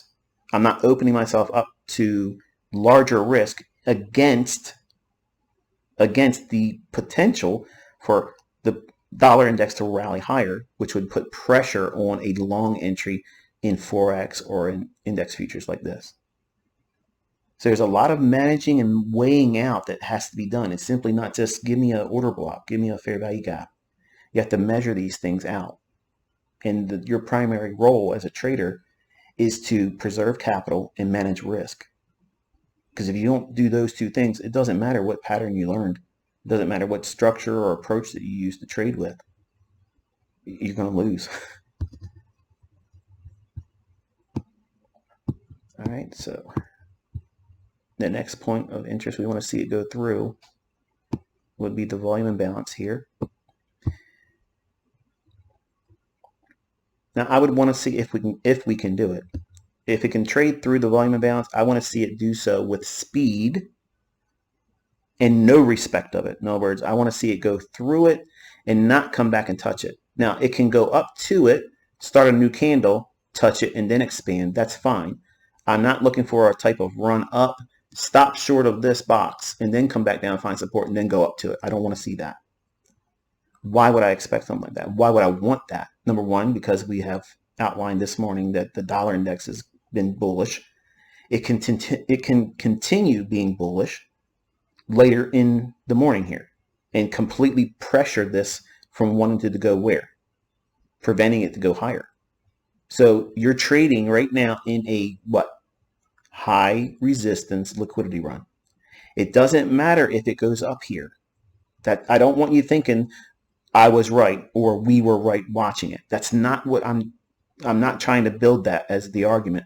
What I'm saying is look how hard it is for price to want to get there under these present conditions. I'm teaching you high probability trading, but I have to teach you what high resistance liquidity runs look like so that way you can avoid trading them, or at least once you get into trading, you've identified it's what it is, you can pare the risk back and not demand that it goes to your targets. Because many times in these types of conditions, I might see a potential setup. I might see a target. I've made mine available here. This is what I think is likely to occur. I'm more prone to be wrong, if you want to think about it in terms of being right or wrong. I'm more prone to be wrong and not have my trade pan out when it's under these types of conditions, which is why I teach my students to specifically target times when the market's likely to go one direction. It's so heavy-handed. It's very hard to defend, to present both sides of the equation. So if you can look at a trade setup and you can argue it from both sides of the coin, like I could see a sell here, I could see a buy here. In my definition, that is a low probability trade. versus it is so overwhelmingly likely to go this direction because it has all these other factors behind it. That to me is high probability. And I understand the limitations of the terminology and definition I just gave there. For someone new, that doesn't do justice. But for someone that has been doing this for a little bit of time and maybe not even profitable yet, it made much more sense to that person, and maybe even more for those that are profitable. You know what your setups look like, and that's what I'm saying. But as a new student to the marketplace, you really don't know what your setup is because you don't even know what you're doing. You're just floundering around watching these candles and trying to chase the next person that's hot.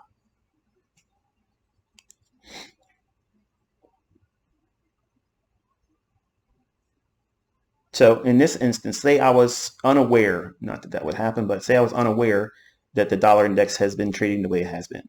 Okay. Say I got myself into a trade and I discovered that I'm in a high resistance liquidity run. At this moment, I would start doing that typical, I want to see in the next 2 or 3 minutes, I want to see some favorable price action. So that means I would want to see it start to trade higher, take out the short-term high here, and at least touch the volume imbalance. So since we have the markers here on the 5-minute chart, I'm going to start dropping down in our time frames. And you can see there's really nothing in here. It's just a lot of chop. And I'm only telling you what is likely to occur because we've already went down. We took out the low. We have a volume imbalance and we have a fair value gap here within the gap that's established from yesterday's trading to today's opening.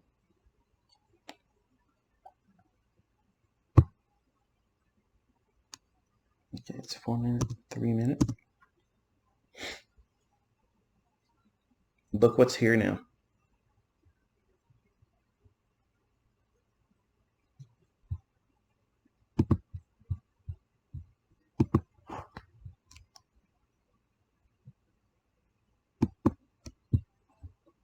Relative equal highs. They're very clean. I like the idea if it can run one more time below that low, hit that 41.0650, maybe even pierce 41.0650, and then if it rejects that, these levels here I think are much more significant. Right now, it's still a lot of uncertainty there.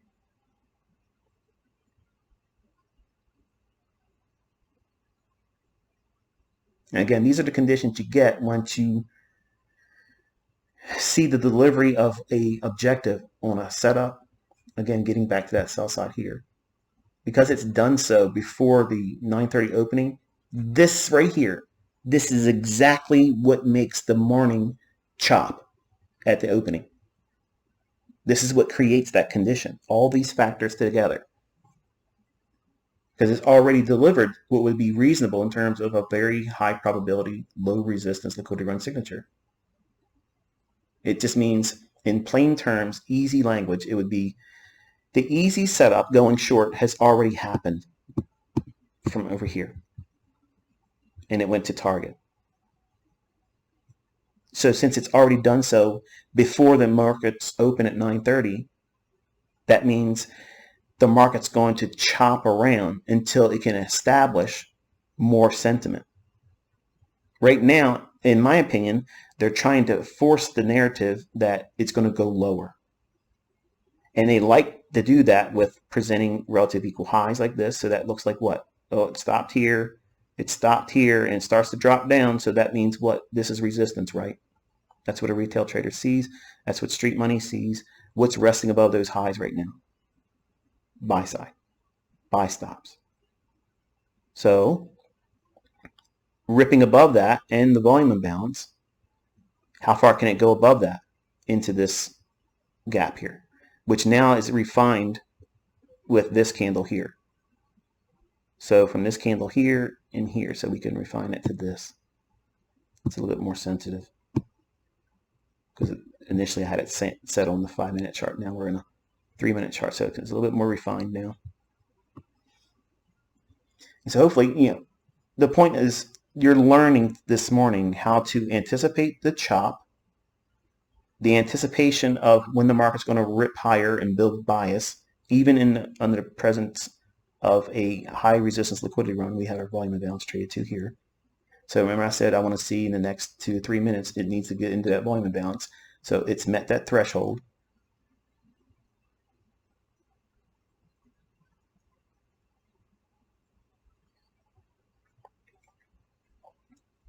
This down close candle here, the way I observe that is I don't want to see it go down and close below the midpoint of that. It can come down and touch it. That's fine because it's also the old fair value gap.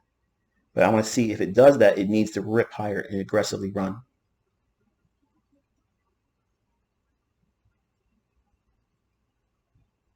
Now think about, and now some of you in here have tried to press the button, I'm sure, and you're flipping out right now because you're seeing all this chop and you're wondering, is this the day ICT's got it wrong? Is this the day he's going to be right? Oh my goodness. You're worrying about the outcome of your trade that you should have never entered versus having the peace of mind knowing how to read this and not have any emotional commitment to it whatsoever. The folks that are not pushing the button are actually learning today. You're learning fear and greed and buyer's remorse.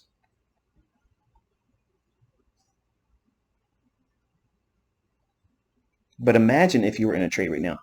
Is it showing you a state of delivery that is very comforting? It shouldn't. It's choppy.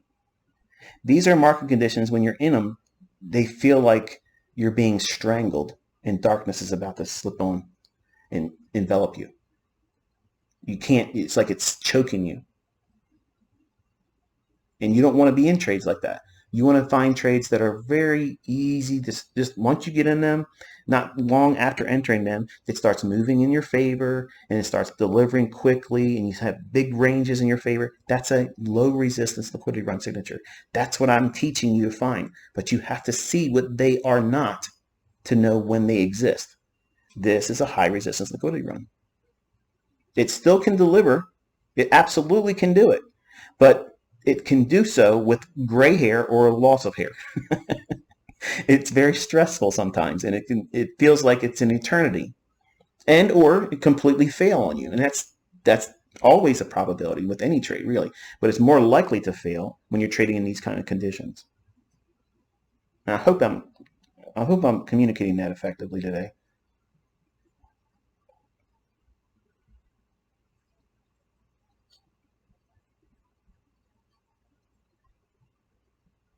So we've taken those smooth relative equal highs out. We traded up into the volume imbalance, and we're back down in here. So in my mind, watch this fair value gap now because it might want to act as resistance and tag that 41.0650 level.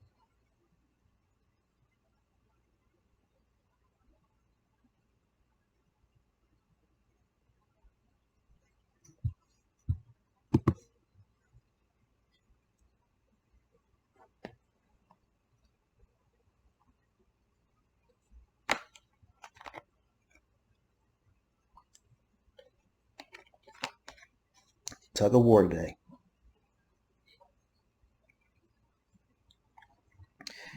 These are days I'm so glad I'm not in it. When I was a younger man, I would insist, there's something to do right here. I just don't know what it is. Let me take a guess. Oh, forget that.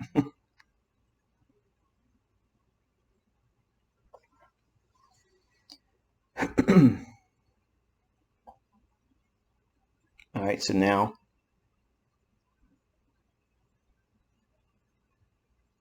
watch the 41.21 level.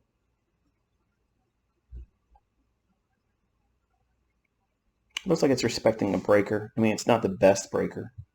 But let me show you. We have low, lower low.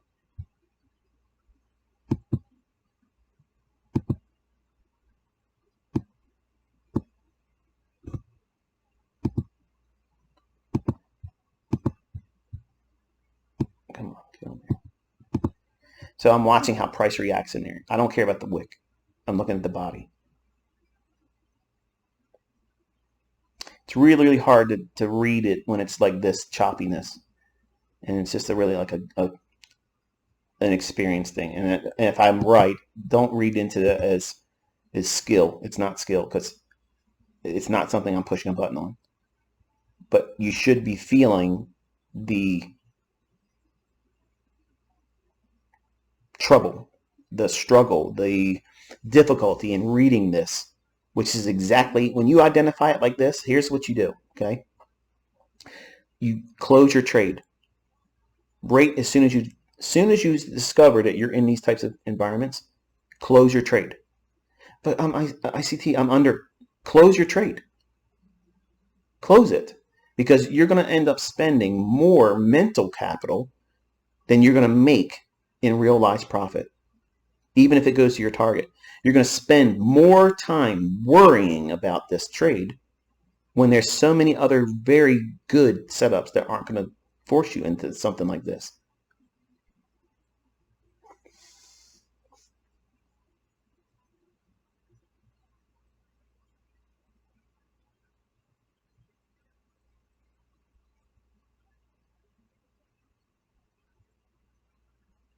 When does the market chop at the open?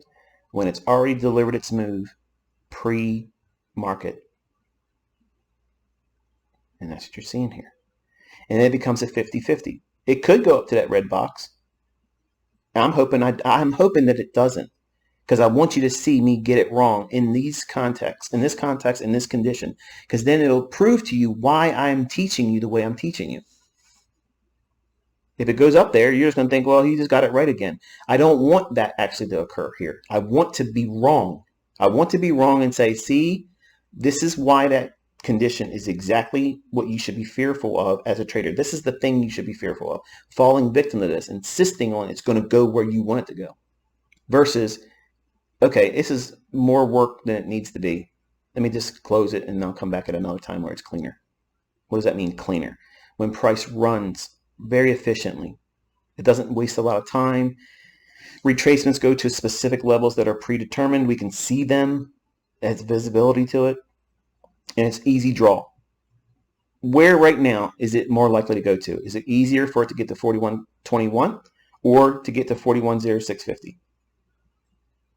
It's 50-50. Either one of those scenarios I could make a case for right now. And whichever one forms, the people that side with that, they will think that that was skill, and it's not. And that's what I fell victim to in the beginning when I was a 20-year-old. I was getting lucky and attributed it falsely to skill. Whereas now I'd like to believe I'm a little bit more versed. I've picked up a whole lot of wisdom through pain. So it's a big difference between me now and as a 20-year-old. But when you first start, you don't have that measuring stick, right? You just have your emotions. And as young men, we like to think, we're that caveman. We get it right. Yeah, you're Thor, the unconquerable.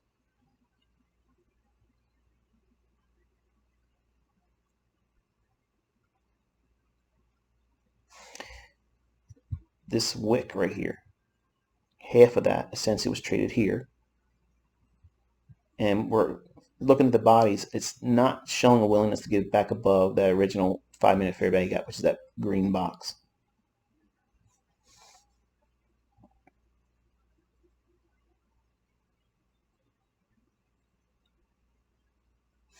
So let's take a look at this on a 1-minute chart.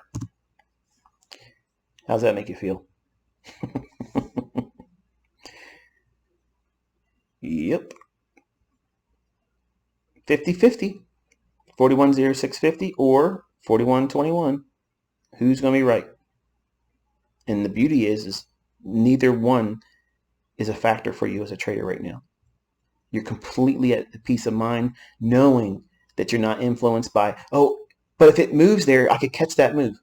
There's going to be so many other moves that are cleaner, easier to deliver, to transport your entry to target much more efficiently and faster, really.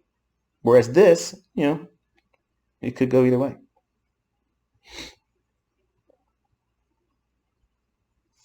This candle we're on right now just went right up to that fair value gap and touched it as resistance, as you would expect. Low, low, and low. So there's sell side right below here, If they're going to go below that, they're going to run it to here in a net consequent encroachment wick at 41.0650.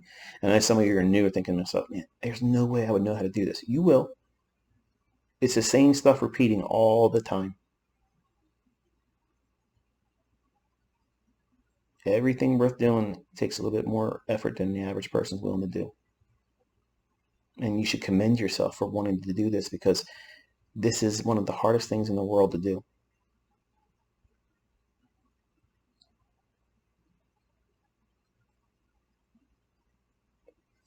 So now this is another thing I like to do, and this is how I've always taught my students as well. Say you were late to get into the charts. Okay, first sitting down, you turn your charts on, you overslept, you run to your charts, and this is what you see.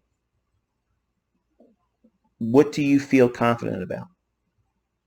Admittedly, I'm thinking 41.0650 if I'm looking at the chart right now. But I'm not looking at the chart thinking, I got to get in that. I'm going to miss something.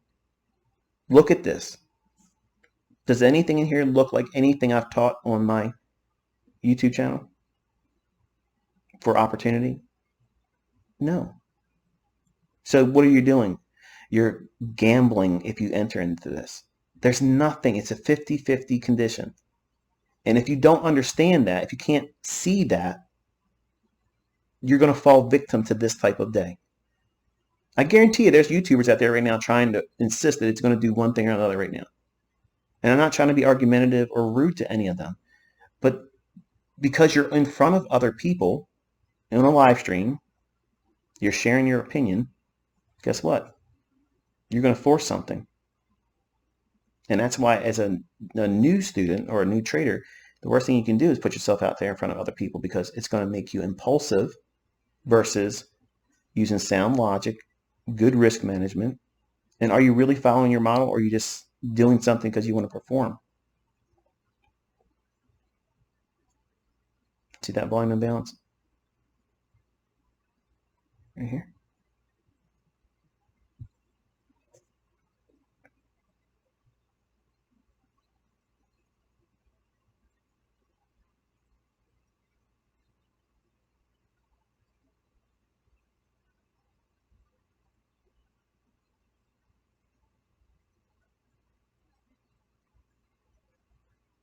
Now, I'm going to ask you to study this. This is a very, very poor condition to do it in. But see if that volume imbalance acts as resistance as a run to 41.0650.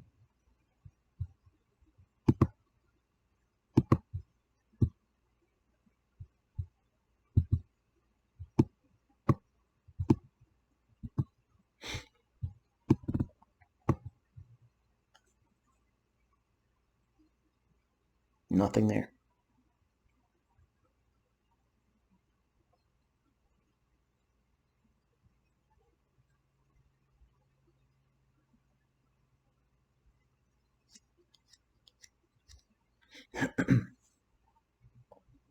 For those of you that have been very disciplined this morning, I'm proud of you, and you should be thinking to yourself, I'm glad I didn't do anything today.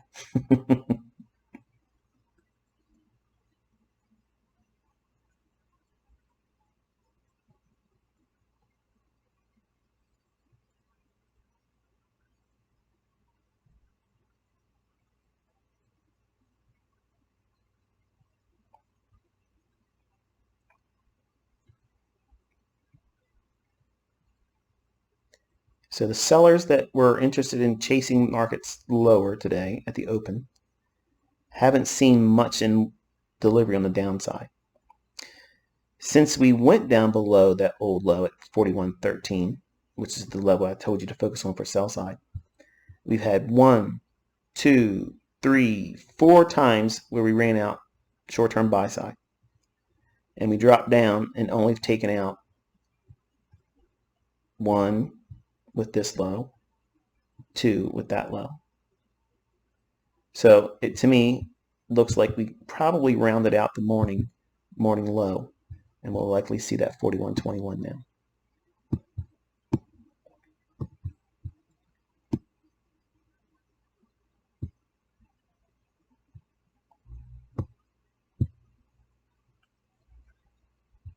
down close candle,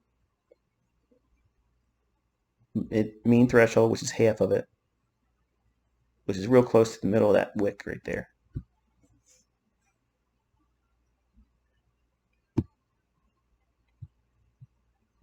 Devil's advocate, say I was long, say I was foolishly trying to push something.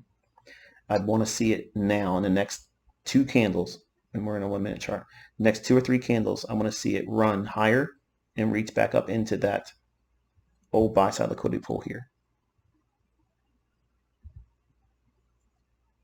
And if, say I was in a trade, and I realized I was potentially in a high resistance liquidity run signature, and I'm having difficulty getting to target.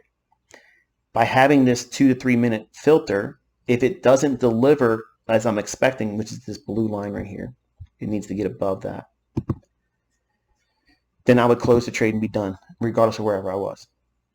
That's the benefit of having that time filter. Why would I want to do that? Because I'm going to hold on to something that could potentially turn worse on me, or just stay exactly where it's at doing nothing. So it's important to understand these conditions, because you will eventually fall victim to it. So there's a lot of times where the market looks like it's going to offer beautiful price delivery. The setups are just easy, like it's dangling candy in front of you. And then once you take it and you pay for it by entering and paying the commissions and incurring the risk, you regret it. And then you don't want to close it out because you fearfully think that as soon as I close the trade out, then it's going to run in my favor and then I'll feel stupid. Well, more times than not, you're going to regret having held on to the trade.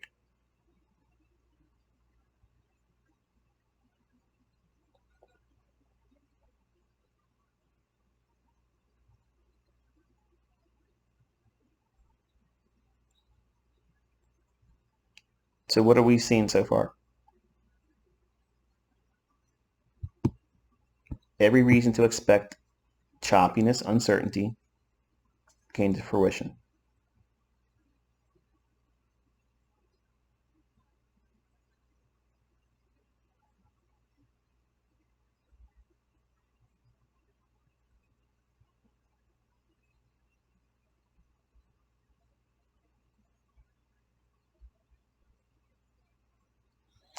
Let's take a look at NASDAQ. I haven't looked at that this morning. I apologize. I should have brought it up sooner. Look at the hourly chart over here. See this range we're in? Sloppy. Take a look at Dow. Ugh. No, thank you.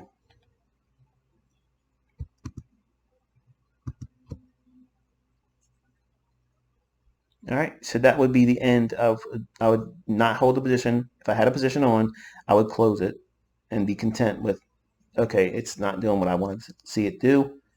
Time filter parameter kicked in. It didn't deliver where I wanted to see it deliver, at least the minimum. So I would cut bait. So whenever you hear me refer to cut bait, either I'm in a position, I'm closing it, or I'm no longer interested in pursuing anything for that session.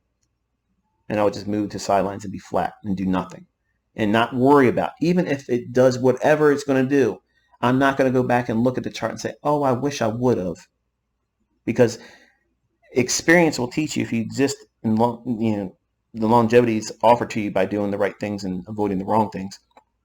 If you stay in this business long enough, you're going to see that there are more times that you're going to wish you would have gotten out versus holding on to it when it's problematic and suggesting otherwise crummy conditions. It's better simply to just move to the sidelines. Because if anybody's looking at this and saying, oh yeah, that's one of those XYZ patterns that always works out, you're talking out the other end. Okay, that's nonsense. So here we have one more piercing of the daily low. And again, I really would have liked to see that 41.0650 level get tagged.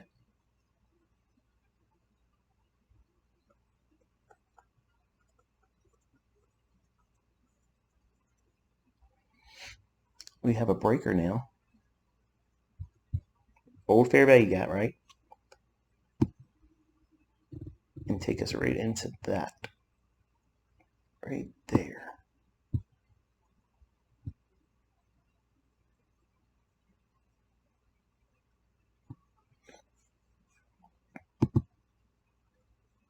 What's the low on NASDAQ? Yeah, it made a lower low too. I was looking at the lows from here, seeing if it had failed to make a low. Hold on.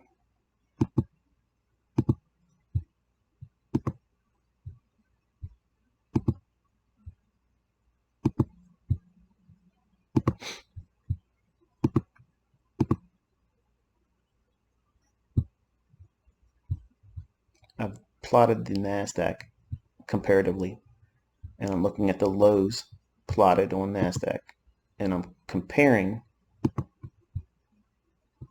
respectively the ES lows versus that of the NASDAQ. And 4106 should be hit.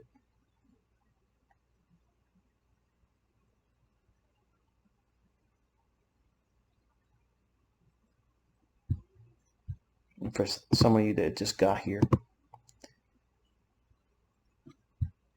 the 4106 level is this over here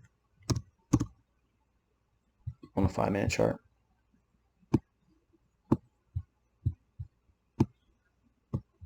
That wick right here. And I think we just hit it, didn't we? Yeah, 4106.50. Hit it as consequent encroachment on that wick. And we'll see, does it want to offer any return back up in the gap that has formed? Again, this is, let me make another notation.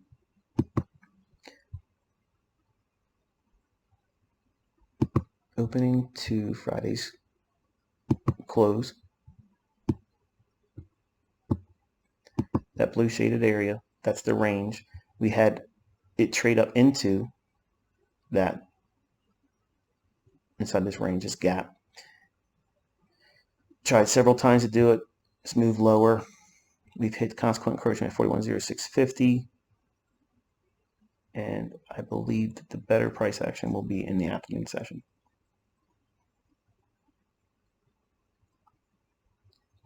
The opportunity still lies with, if the market can find a low, set up something as a run into the afternoon up here. I favor that. Based on all I'm seeing right now, that's what I favor. Anything can happen between now and over the lunch hour, but I would like to see that as a potential framework for like the 1:30 to 4 o'clock session. So we got up essentially about halfway through that gap. This is that blue shaded area represented by yesterday's day session close and 9:30 opening today.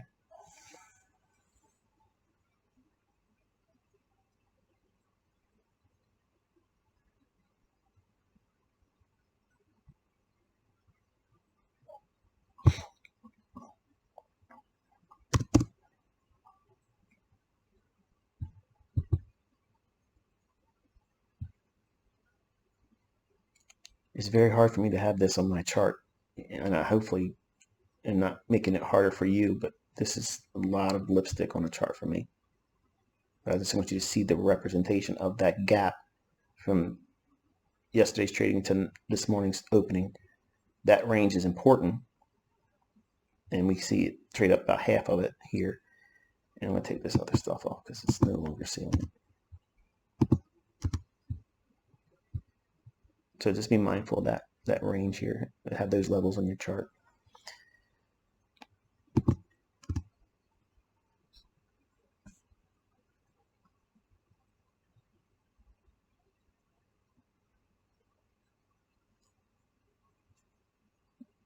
Yeah, that's going to be it for me this morning. So not a terribly exciting one, obviously, but you got to see some elements of price action that we like to see deliver, and then also learning when I sit still, why I sit still, what constitutes a reason for me not to want to do it. And unfortunately, when you're new, you can't appreciate that type of lesson because it feels like you should be pushing a button. You should be showing me the market's going to move, a big move. And if the market's not going to move, it doesn't matter how many things I talk about liking about it, it won't make price go up or down.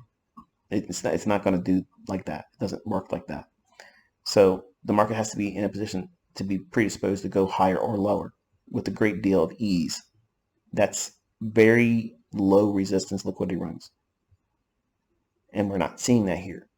And you can't walk away from this thinking foolishly it was an unprofitable study, because these are the very things that you're going to chop yourself up, do lots of needless, silly trades, chasing the next breakout, thinking this is going to be the real run, this is going to be the real move, this is going to be the thing that I've been waiting for all morning, I'm going to get all my losses back. And the only thing that ends up happening is you compound your losses into larger ones and or blow your account. I'm telling you, this is exactly what it looks like. This is why it forms this way. And all the things that were outlined here. If the move delivers before 9:30, expect 9:30 to be choppy and trade the afternoon session. Done. Simple. That's why also sometimes you see me entering and doing trades before 9:30. Why? But you said the idea should be we should be trading. Yeah, you should be focusing on 9:30. And if there's news at 8:30, focus there too. But if the moves form a setup before that, there's nothing saying you can't trade 7 o'clock to 9 o'clock in the morning. If the framework is offering it to you, there's your setup. But by doing that, know that when 9:30 comes and the U.S. equities market opens, it's usually the opening bell, ding, ding, ding. You know, CNBC, whole business, makes a big deal about it. When that occurs, this is what you're likely to see, this type of messiness.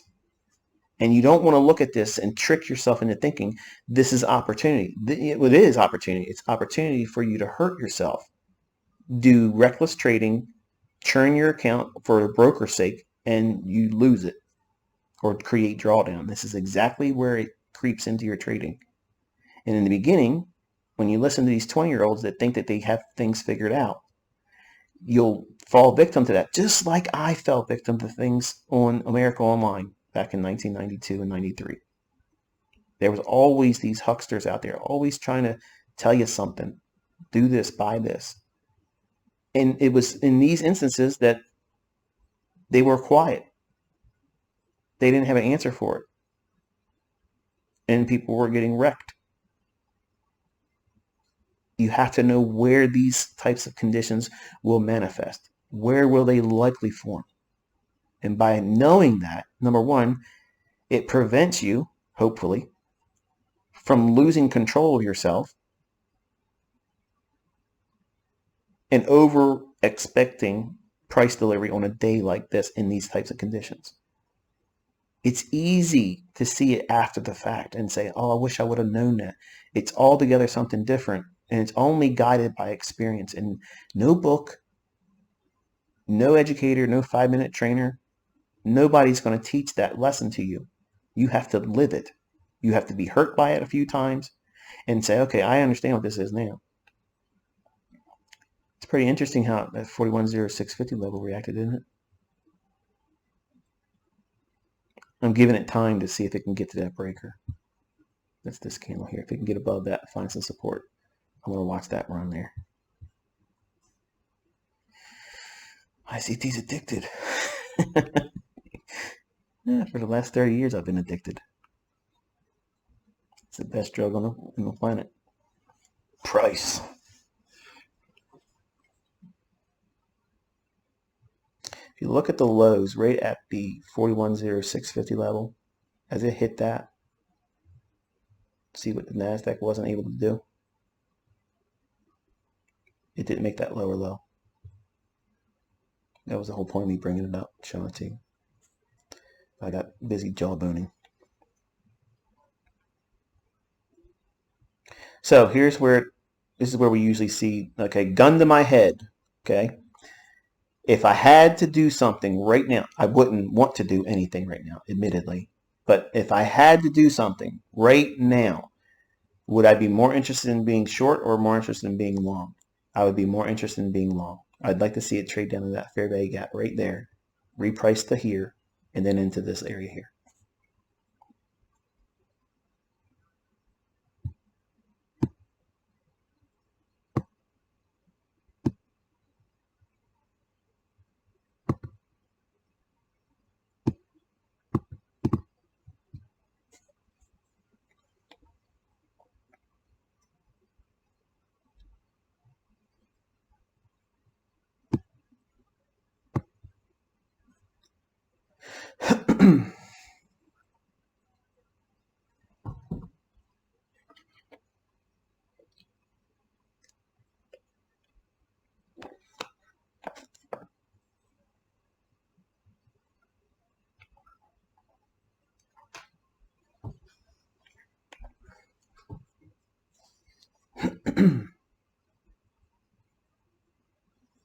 I bought this headset here, and I thought I was doing myself good, but I'm not sure why it just died. There's no way the battery died that quick, so I'm probably doing something wrong with it.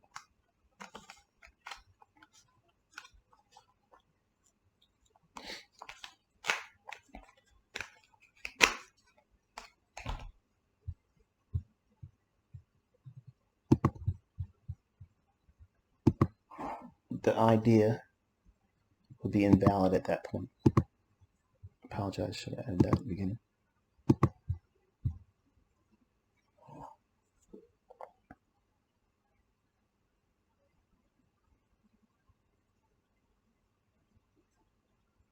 Why am I picking that level?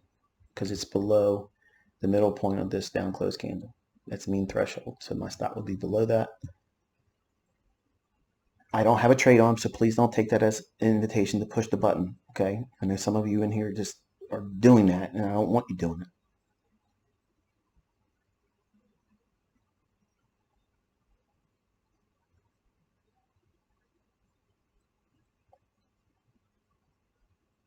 Remember, high resistance creates a lot of pausing, deeper retracements than you would rather see, and ultimately failure.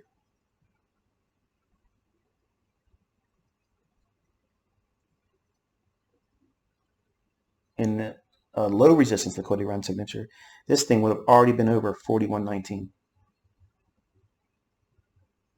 because of time of the morning, because we've already priced in a lower low, and we have a divergence between the NASDAQ, so the averages are not confirming one another.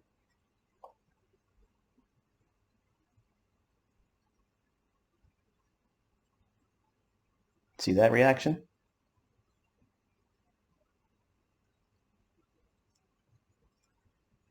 That's what high resistance liquidity runs do.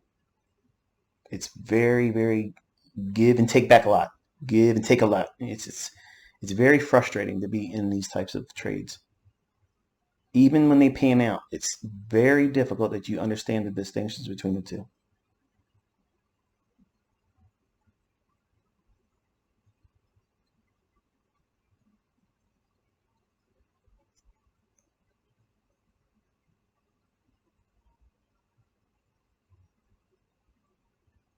See how it's still sloppily, still trading sideways?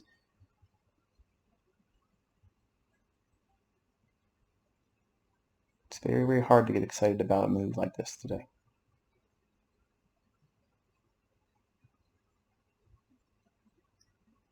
So if you're new and you haven't traded with real money yet, you've been spared the pain and anguish that these types of environments create for you.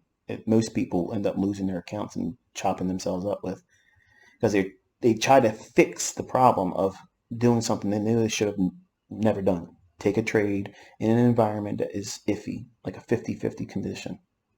And everyone's done this. If you've ever traded with money, you know exactly the few times that stand out in your mind that you wish you never would have done those trades on that day because you knew it was most likely not going to pan out for you, but you couldn't leave it alone. The feeling is you want to get back in there and fix it right away. You want to erase it. Let me just go back and fix it, and then I'll stop trading for the day, and I'll be glad I fixed it, and I'm smarter for doing so. That never works out like that. It ends up becoming a bigger drawdown.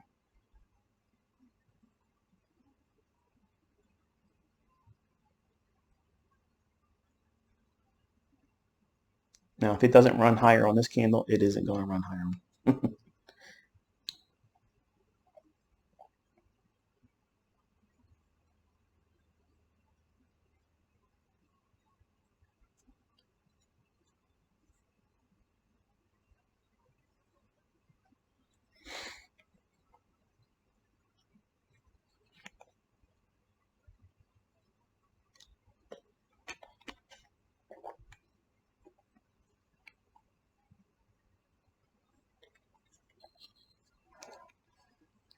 Stopping on a day like this before pain is much more a factor is wisdom. It won't feel like wisdom. It'll feel like you're cheating yourself out of potential to make more or fixing a problem. Don't ever think that. Don't ever think that. If the market's ugly and you recognize it as being ugly and you start feeling heavy chested and you're breathing heavy, heart palpitations, that would be a stop out. Now, do I need to get in here and trade this and lose in front of you for you to appreciate the fact that this is exactly what you want to avoid? I don't need to push a button to do that. Everything I'm outlining here is problematic for you going forward if you don't listen to it. Contrast it with other days where it's easy. You know, every single time I talk about it on Twitter. When I talk about it on Twitter, those examples, they've been pretty much 98%. They're under the pretense of a low resistance liquidity run. You don't see me pointing out, oh, well, this is going to be a hard run here. It's going to be a sticking point at this price level. It's sloppy. It's choppy. You don't want to trade in these conditions.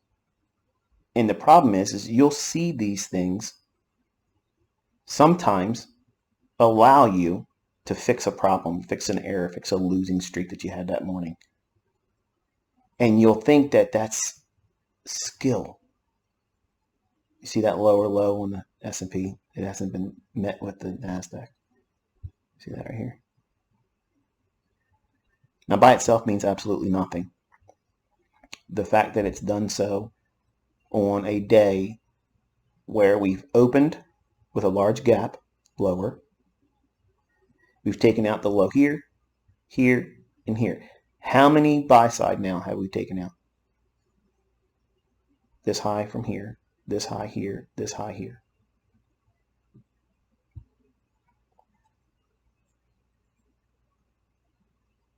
So anybody that's wanting to sell on a breakout, they're short. Anyone that's already short feels confident.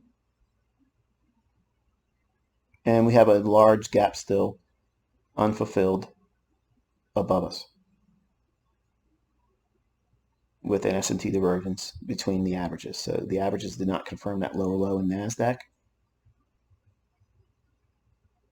So assuming that we don't go crashing lower between now and 130, I would like, and this is not an invitation for you to trade, but I would like to see if it makes it an opportunity for the market to want to run up into that 41.21, 41.23 level during the PM session. And by having that as a potential narrative to work with in the afternoon, it allows you to just let the market do whatever it's going to do. What happens if you come back at 130 and it has already done that? Then it's over. You missed it. There's nothing wrong with that. It just means you missed that trade. But what happens if it does offer that potential and fails? You're going to fail in trading. You're going to have trades that don't pan out. There's nothing wrong with that. I mean, everybody has losing trades. Everyone's going to have their setups that they think is really there. They're not going to be fruitful. All right, let's watch one more.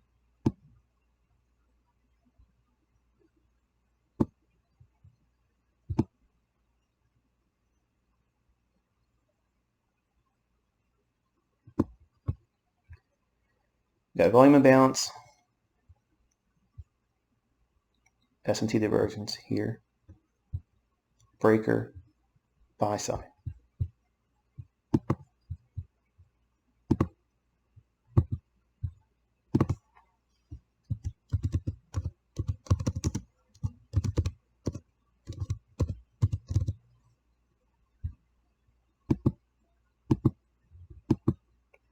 When I was younger,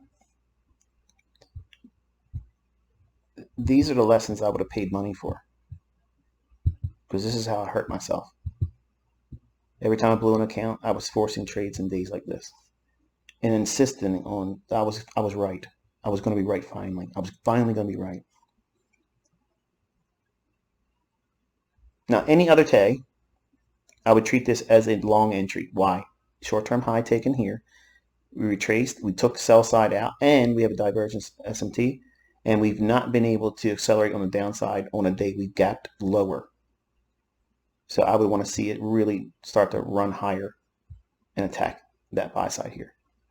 But again, watch how it delivers under the context of a high resistance liquidity run. Everything I've outlined this morning, this is what you have ahead of you. You don't have the wind at your back. It's in your face. And it's like hurricane force. It's forcing back against you in your trades. And it's very, very frustrating. If you don't know what you're experiencing and you can't observe it, it can be very, very frustrating. And it makes you get emotional. It makes you feel like you feel reckless, and that type of thing causes you to do what? Remove a stop loss. In this case would be right here. Mean threshold there. The stop would be there.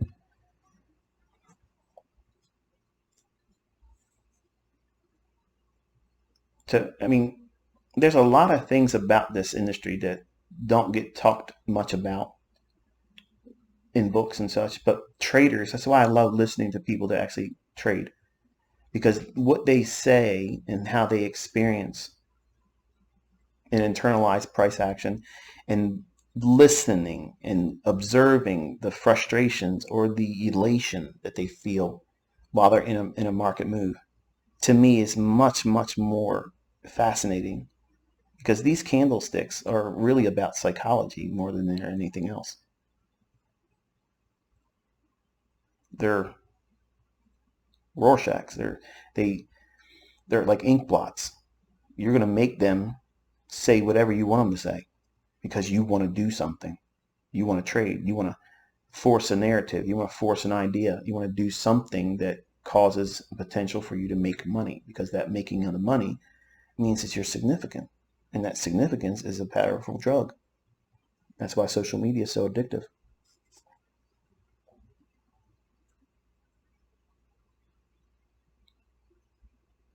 One more touch there.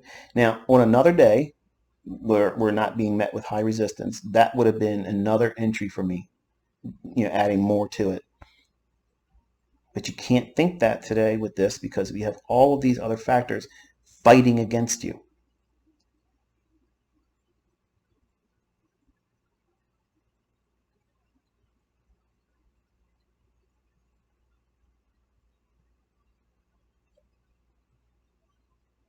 And these are the things I was doing when I had my first year mentorship. And I was sitting in a room with GoToWebinar. I had 800 and some people, 868 people, 864, something like that. And in the chat window, I had made the mistake of being able to see that, which was terrible for me because it was very distracting. And I was trying to teach this over the charts live, and I would get 1,000 questions. What about this and what about that? And I'm trying to do my best to try to service everyone's request and question. And it was such a state of confusion. Like I couldn't focus. I could not focus, and I was frustrated with myself. I was frustrated with my students because they weren't willing to listen. They weren't willing to listen and see what it was I was showing them, and understanding there's a lesson in understanding that a high resistance liquidity run, you will see things in the price action. It doesn't mean that it's going to deliver like you want them to. And they still might deliver like you would like to see them deliver. But you can't actively seek trading in those conditions and keep peace of mind while you're trading, because it makes it harder than it has to be.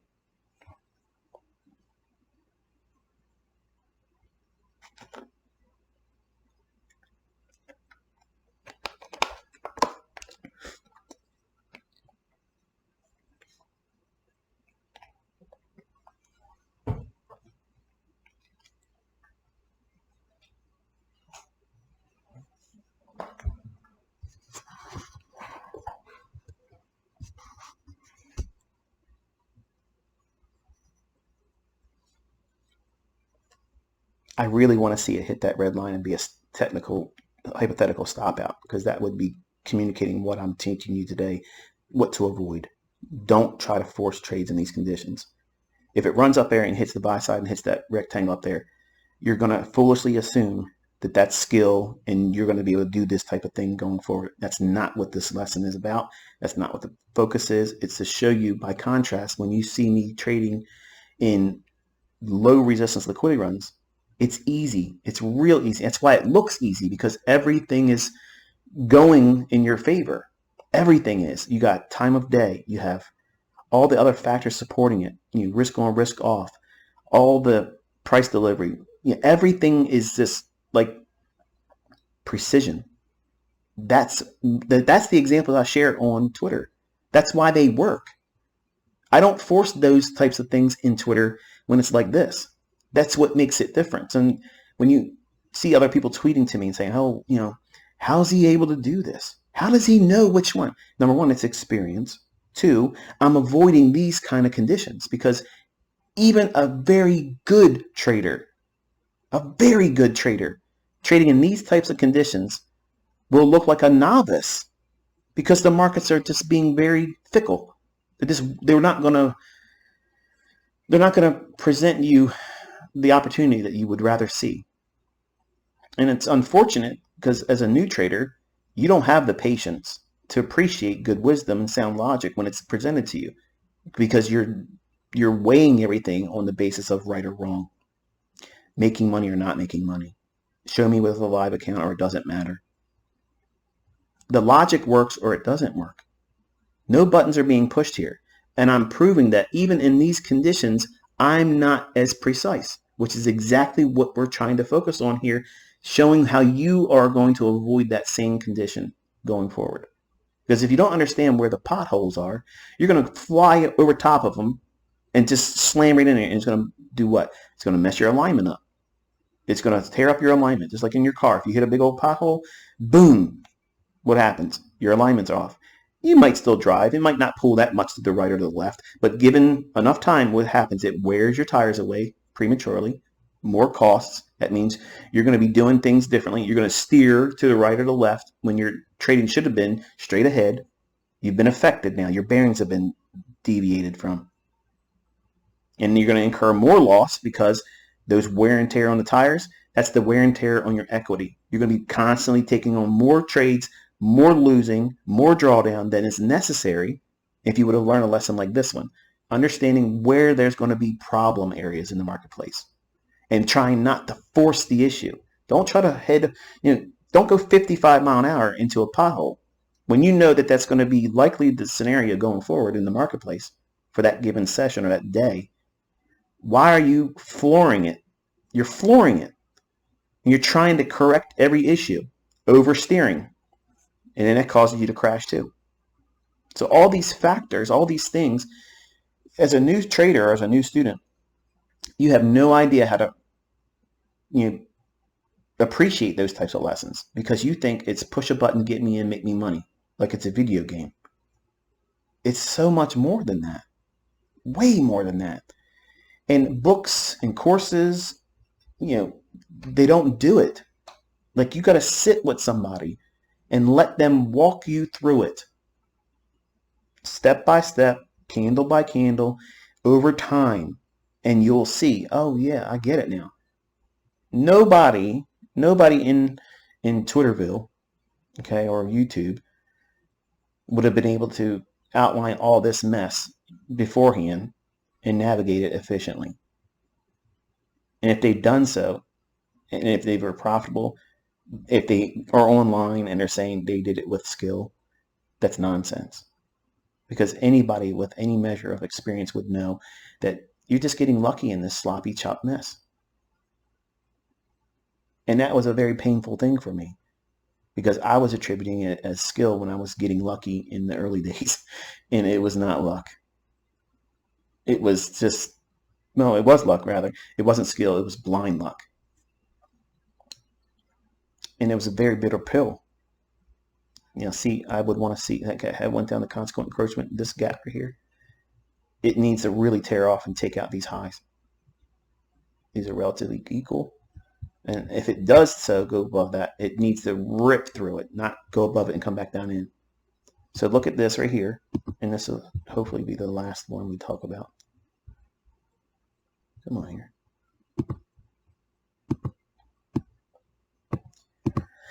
So this fair value gap here with the order block, dropped down into it.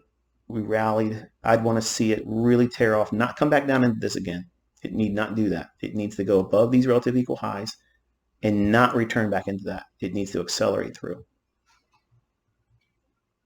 What would that mean for a trade? Okay. Right now, we would have hypothetically 5 handles, and the stop would have to be below here for any partials. If you've taken something off, your stop would be right there below the fair value gap, and it's below the order block. And if it went down and hits you out, or if it touches this line, you'd have to be content with the 5 handles that you would have taken as a partial. But look how hard even 5 handles is in this condition. We're bumping up against that old low. Let me go back up to a 5-minute chart just for a second. That's it. That's what we're hitting right here. We're just hanging around below that. But look what we've done. We went low, lower, lower. That was not confirmed with the NASDAQ. That's not an indicator, okay? It's the price action of the NASDAQ. What's occurring when that happens is, my belief in it is this. Because the NASDAQ was unwilling to make a lower low when the S&P made a lower low here, the fact that it was unable to do so in the NASDAQ, it's like a crack in correlation, because in a perfect world, S&P, Dow, and NASDAQ should be going the same direction. And as long as they're making higher highs equally, respectively, in other words, if higher highs are being met in ES, they should be met in the NASDAQ, and they should be met in the Dow. If at any time they don't do those things, then there's something going on behind the scenes that is probably noteworthy. Let me go down to the 1-minute chart. And typically, it means that there's some kind of an intermediate term shift in the marketplace, traditionally. But when you have these types of conditions like this, it makes it harder for that to be delivered. And that would be a stop out. So you'd have to be content with whatever partial at 5 handles. There, it's done. So, yeah, I wish I could do more with what we have here, but the market's going to give us what the market's going to give us, right? I'm actually interested to see if it rips now because of me sharing that level right there, because a lot of you are probably taking this as a live trade. Oh, I got stopped out and they ran it up to 41.21.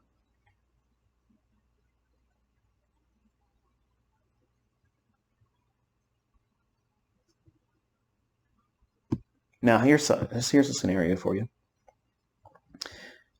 Say that I was in a trade. I took a partial off here at 5 into this breaker. Fine, wonderful. And I rolled the stop up here. Great. It hits it and stops it out.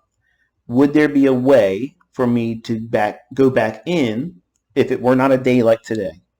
How would I do that? How would I re-engage the marketplace? Well, we have this mitigation block right here, last up close candle, which is a breaker. Low, high, lower low. Last up close candle in that high, extend that forward.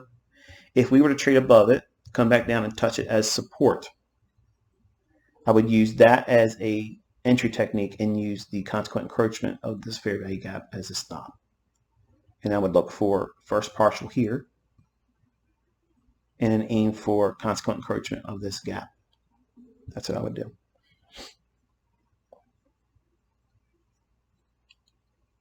So I'm using each one of these PD arrays kind of like a stair step or like a mountain climber. They look, where's their next grab point? Where's their next part for, or point on the surface of the mountain or cliff where they're going to put their foot at? When they get there, where's the next thing they're going to do? I'm looking at price like that. Whereas I'm not relying on like trend lines or something else. I don't know what else you would refer to.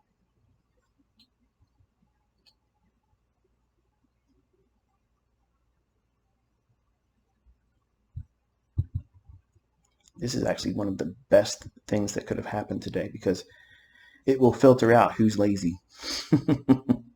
And I've had so many people come and they're like, oh, I'm going to learn this, I'm going to do this. And then they realize how much work is involved. And like, oh, yeah, it's easier for me to go here and get this indicator. Go ahead. I'll see you in a couple of years.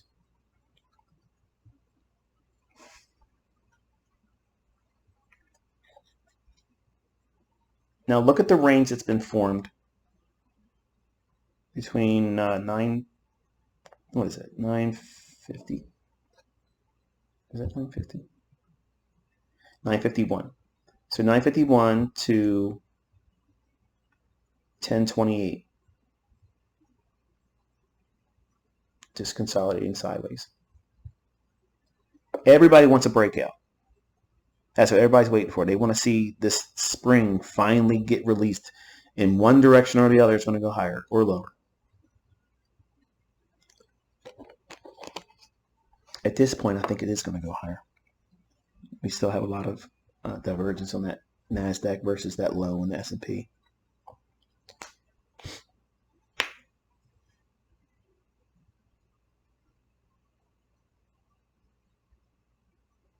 So take a step back for a moment and think about what we've talked about this morning. I'll try to wind this thing down. We looked at the idea that the sell side below that 4113 level would be attacked. It was. It hasn't been a lot of movement below that. We keep reaching lower, but each low has been shallow. Making lower lows, yes, but they're shallow. And at the same time, when we hit that 41,650 level, which was outlined from the regular session hours, go back and listen to the video. I show you exactly where it's at. This lower low here is not being met with the NASDAQ while we hit 41,0650 after taking sell side liquidity and nothing really happening after the session opened at 9:30. So all those factors, converging on one another. And we mentioned the volume imbalance here. It offered it. And then from here up to the breaker, that's 5 handles. 5 handles in slop.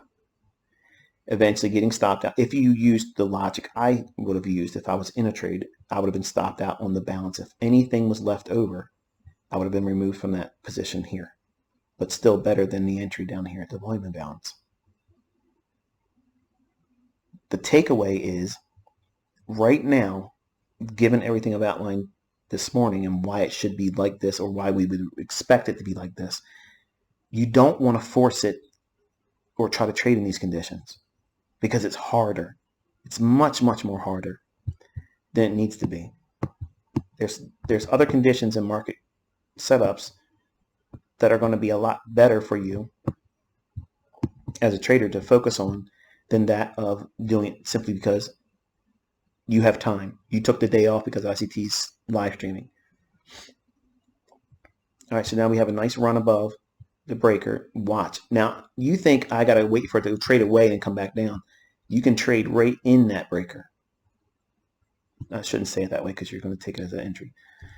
Watch and see if the price, if it can come back down and just touch the top of this. In the same candle, it can do that.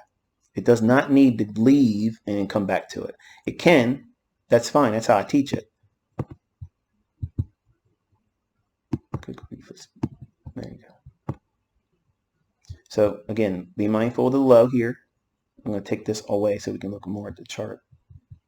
So the divergence between the NASDAQ failing to make that lower low.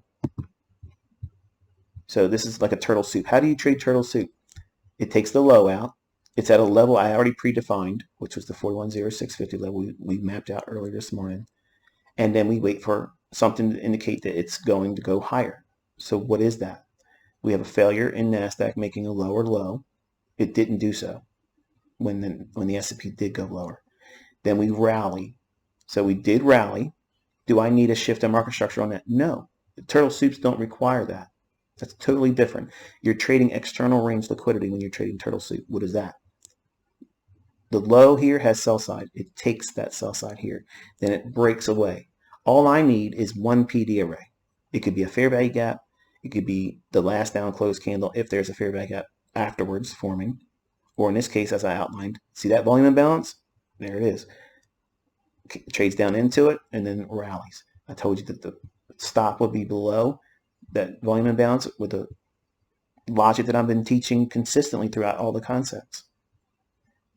If you're bullish, you got to find a PD array that's a discount, and you have to have it show you a defined level where below midpoint of a fair value gap or a order block, after a sell side liquidity pool has been rallied, you went below it, then you can trust where your stock can be placed. I'd like to see it run from here. It doesn't necessarily need to trade back down here. I would like it to not do it though. But if it hit it, I would expect it to react and go to the buy side there. I tell you, man, I drank 2 bottles of water and it feels like I got a gallon that's working through me.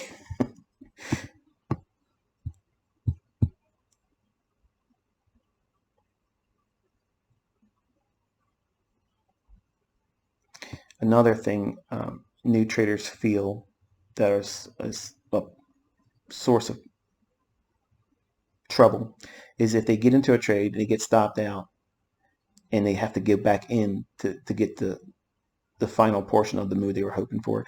They think that that is a lack of skill. No, it's not a lack of skill. If you're aware that you can still engage the marketplace and enter again, how's that a lack of skill? It's not a lack of skill. You're still seeing opportunity. You're engaging. All right, so now watch this one.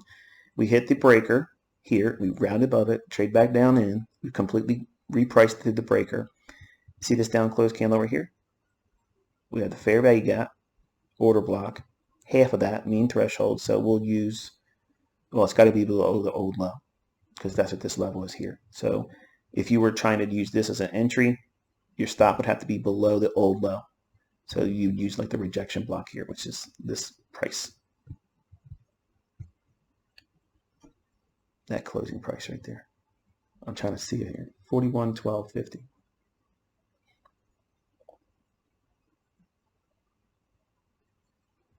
And again, observe how difficult or how fast it fails on it.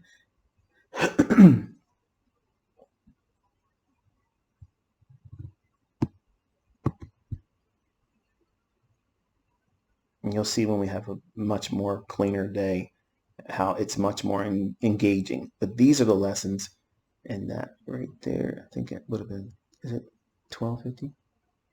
Yep, hit that right there. It's much cleaner price action. It's faster. You'll see the runs easier, and you'll see everybody having a different carnival-like atmosphere.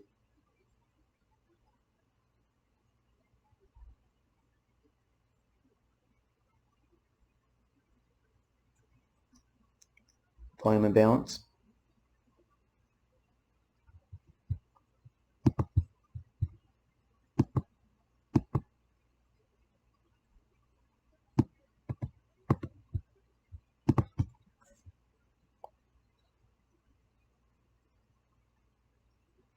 Now looking at this, we rallied up. We failed to take out that high. We're back below that old low. Remember the old low that I was telling you about for where the sell side was? That's this over here.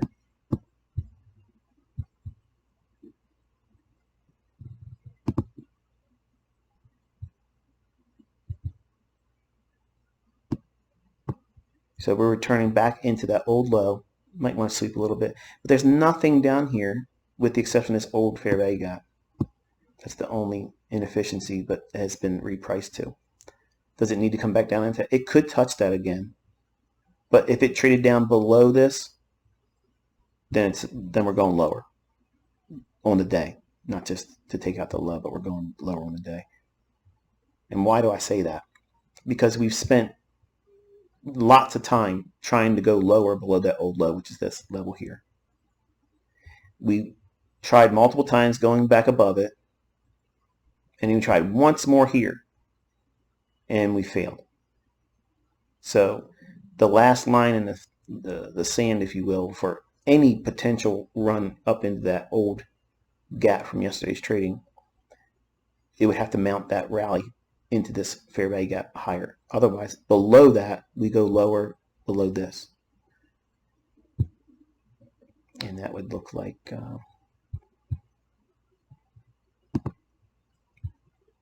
let's see here.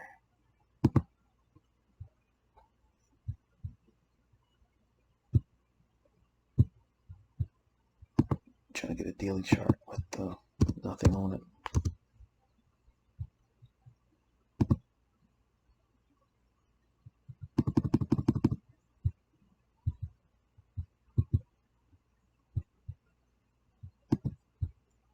See this candle's high? Look right here.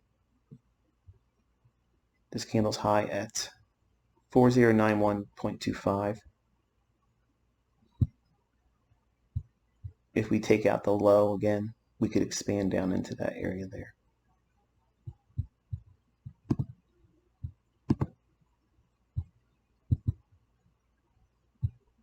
And we're below the fair value gap now, so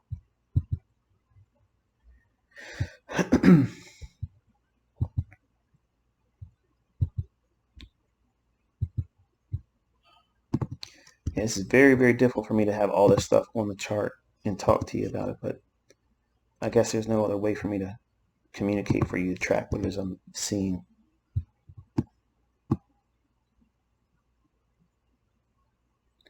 So with the exception of that divergence in NASDAQ not making that lower low, we're still just consolidating. How far, if it takes out that low, can it go? Well, I showed you on the daily chart. Here to here. So 4095.25 and then 4091.25. Watch that fair value gap that we had here. It can bump up underneath that. Treat that as resistance.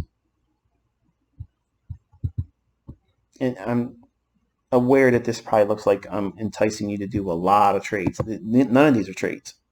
These are all observations for you to study and see which one would you trust more as a trader, which one makes more sense to you pattern-wise, if you want to call it that.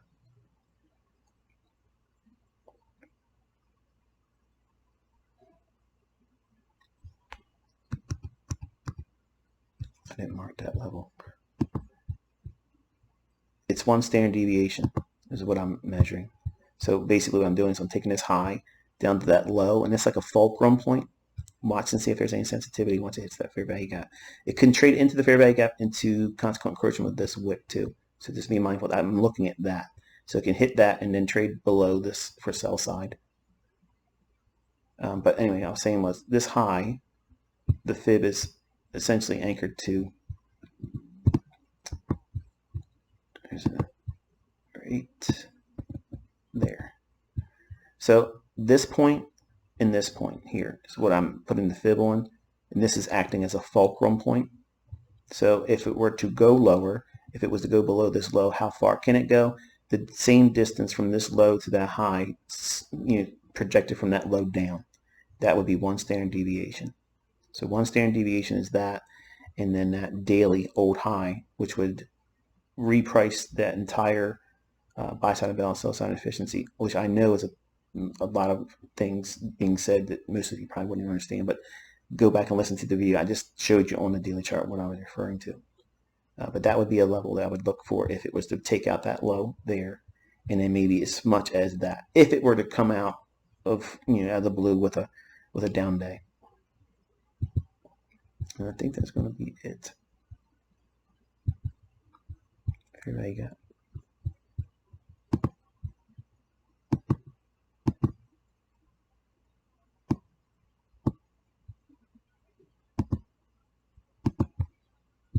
When it's clean, you won't have all of these conflicting PD arrays.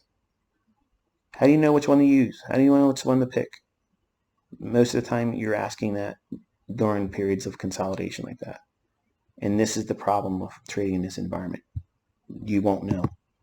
Whereas if you have a run that's established and it's clearly making a way to a old high or old low or something above the marketplace that would be inefficient, that tendency to want to go that direction strongly makes it easy to see which PD array exists, because it doesn't have a plethora of conflicting, fair value gap and volume imbalance, order blocks. They're all converging in a small little range between the high formed at 951 and the low formed at 1028.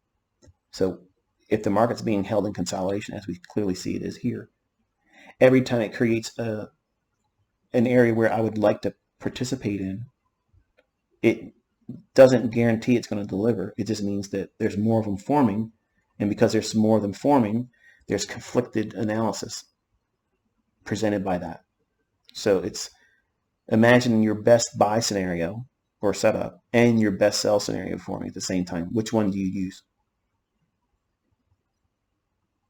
Think, which one are you going to use?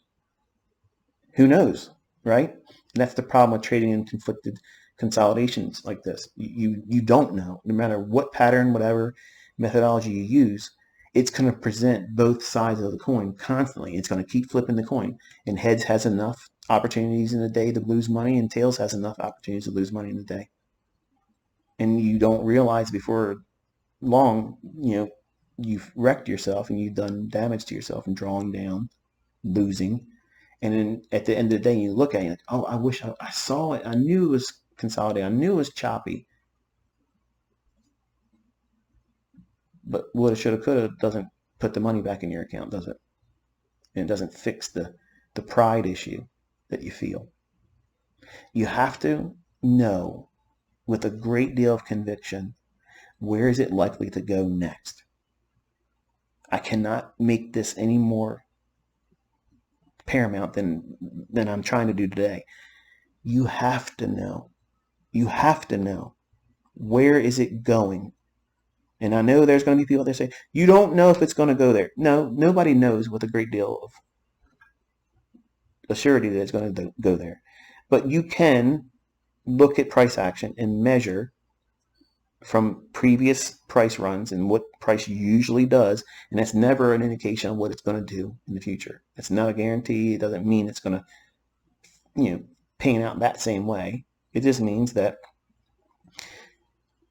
all things being equal, it's likely to do a run to an old low or an old high. Whatever one is likely to occur in a better, cleaner environment where it's not being held in consolidation like this. The market's not being permitted to move. So when it's like this, you're forced to sit on your hands and then wait for it to move, get out of this mess, and not necessarily a breakout, because I'm not a breakout trader. But once it moves and goes to a higher level time frame, key level, then we can anticipate a specific price run. And then it's easier to do that, because when those occur, my stomach is talking to me, I'm starving.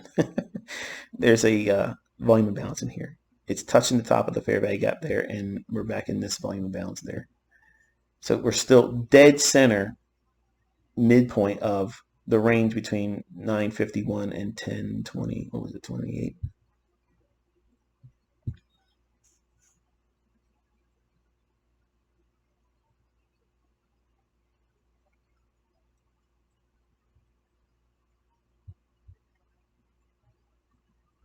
Watch this one.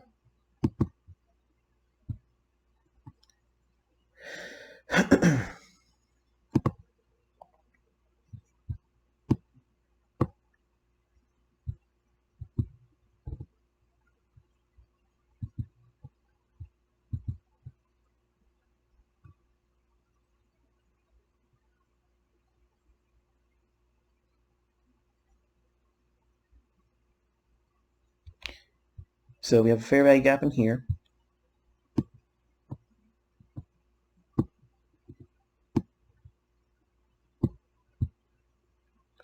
A swing high is broken. Volume imbalance. Watch and see if there's any reaction after repricing to it in here.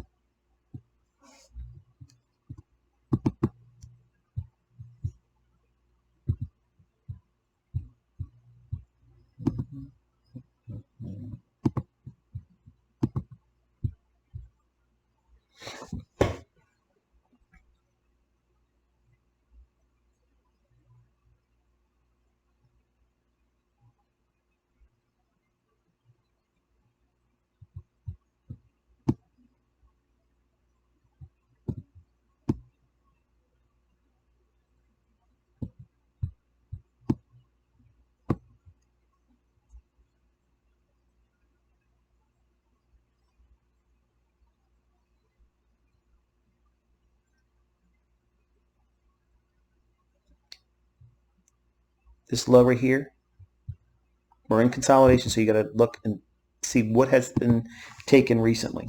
Sell side's been taken.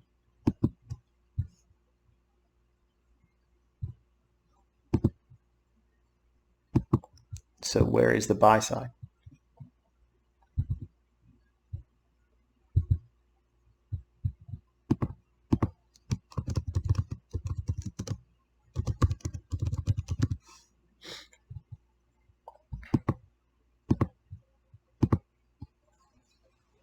Even in consolidations, it's going to run from buy side to sell side, buy side to sell side. What is it just recently taken? Sell side. So there's buy side, and there's the delivery to the 41.21 level.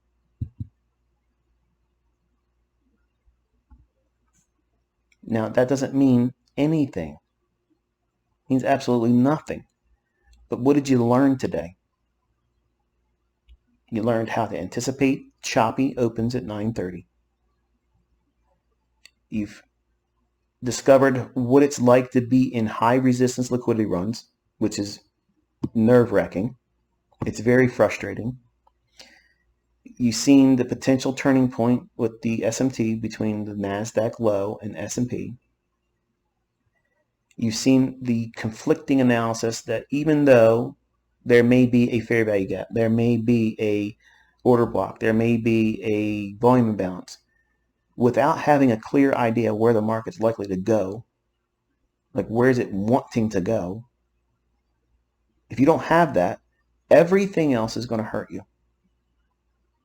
And if the market's not going to move, nothing's going to work. It's going to go back and forth, back and forth.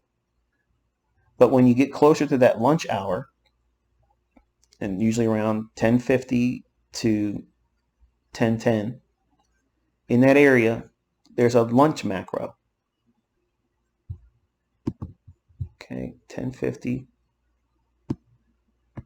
to 11:10. I want you to annotate this on your charts every day. Study what price is doing. Oh, well, don't do that.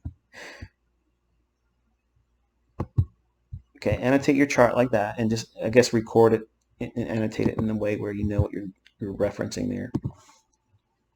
New York lunch macro. In your notes, it would be better if you had your annotation visible, right?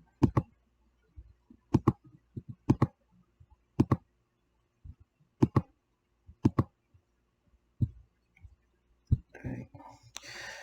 And you want to study when the market's consolidating. Okay, you're going to get that price run between 10:50 and 11:10. What that does is it's kind of like the last ditch before.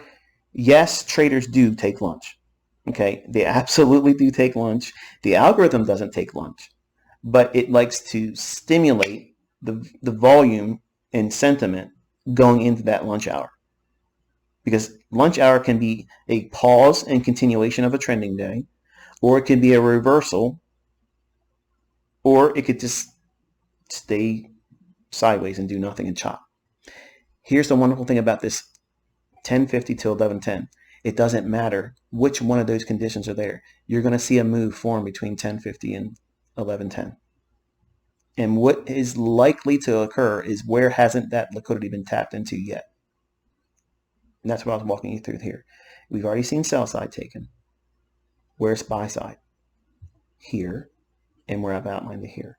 And if it goes to that level, it's going to expand up into that area here. Now, if it was taken out that low, here I mentioned that we would look for it to go here. We didn't take the low out. We took a market shift bullish here. I told you to watch this one here. Even if it just trades in there, that's where you enter. It's called close proximity entries. You don't need a breaker. Okay, you don't need a breaker to trade above and come back down and touch it. You can do that. That's how I taught it. But I don't require just that. If I know where I'm likely to see price go to, buy side and buy side, between 1050 and 1110, you're going to see a price run that's originating then. It will happen regardless if there's a consolidation day, a reversal day, or is a trend continuation after lunch. It doesn't matter. You're going to see a price run begin at that. It's a small little segment of price action and time, and it's going to run for liquidity. It's going to run for the liquidity that has not been tapped yet, and that's what you're seeing here. Okay, the levels inside the consolidation between 951 and 1028. While they're in there, everything is going to be conflicting. But once you get to 1050 to 1110, that lunch macro, and you've seen me do executions of this on my Twitter feed, it's based on this logic. You have to look for where hasn't it been tapped into yet? What hasn't been affected? Who hasn't been upset? Where's the pain threshold for the people that feel the safest? Well, anyone with a stop above this high felt safest, especially when it dropped from here. And when it went down lower than that low there, and then it created a short-term high, traded back down in, and then rally after that fair value gap. Once it ripped higher above here, that is a shift in market structure during a specific time of day, 1050 to 1110. That's algorithmic. It has nothing to do with harmonic patterns. It has nothing to do with Elliott wave, nothing supply and demand. It's absolutely internally built. It's part of it. It's codified. It's code. It's there. It will run for liquidity that has not been tapped.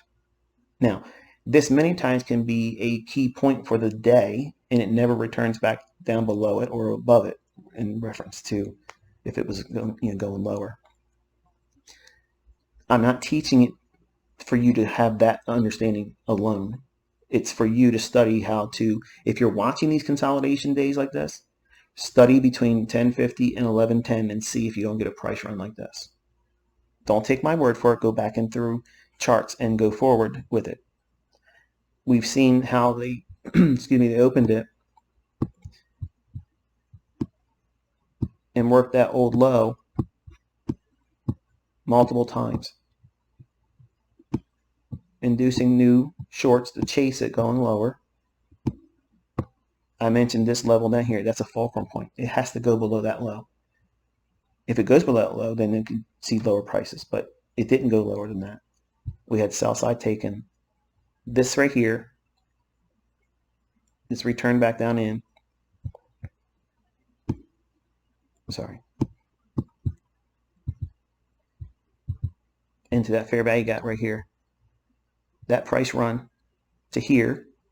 This is your last bus stop before you get to your destination. If you don't get on that bus, you ain't getting on it.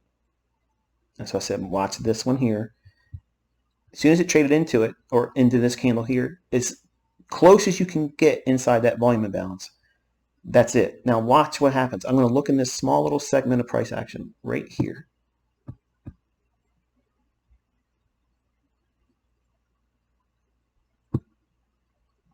Okay.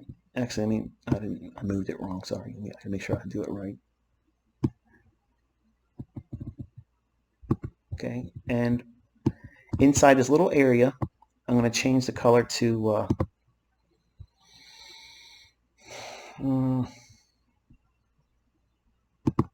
yellow, and it stands out. It's not perfect, but it's enough to get our attention. So I'm going to drop down into a 15-second chart. What do you see? I'm not going to say it, but what do you see?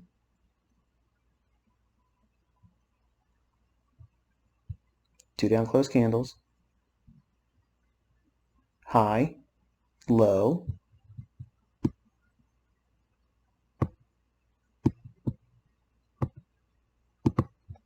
fair value gap, order block, inside the volume imbalance. It trades down to it, and then boom. That's your lunch macro right there, using the 15-second chart.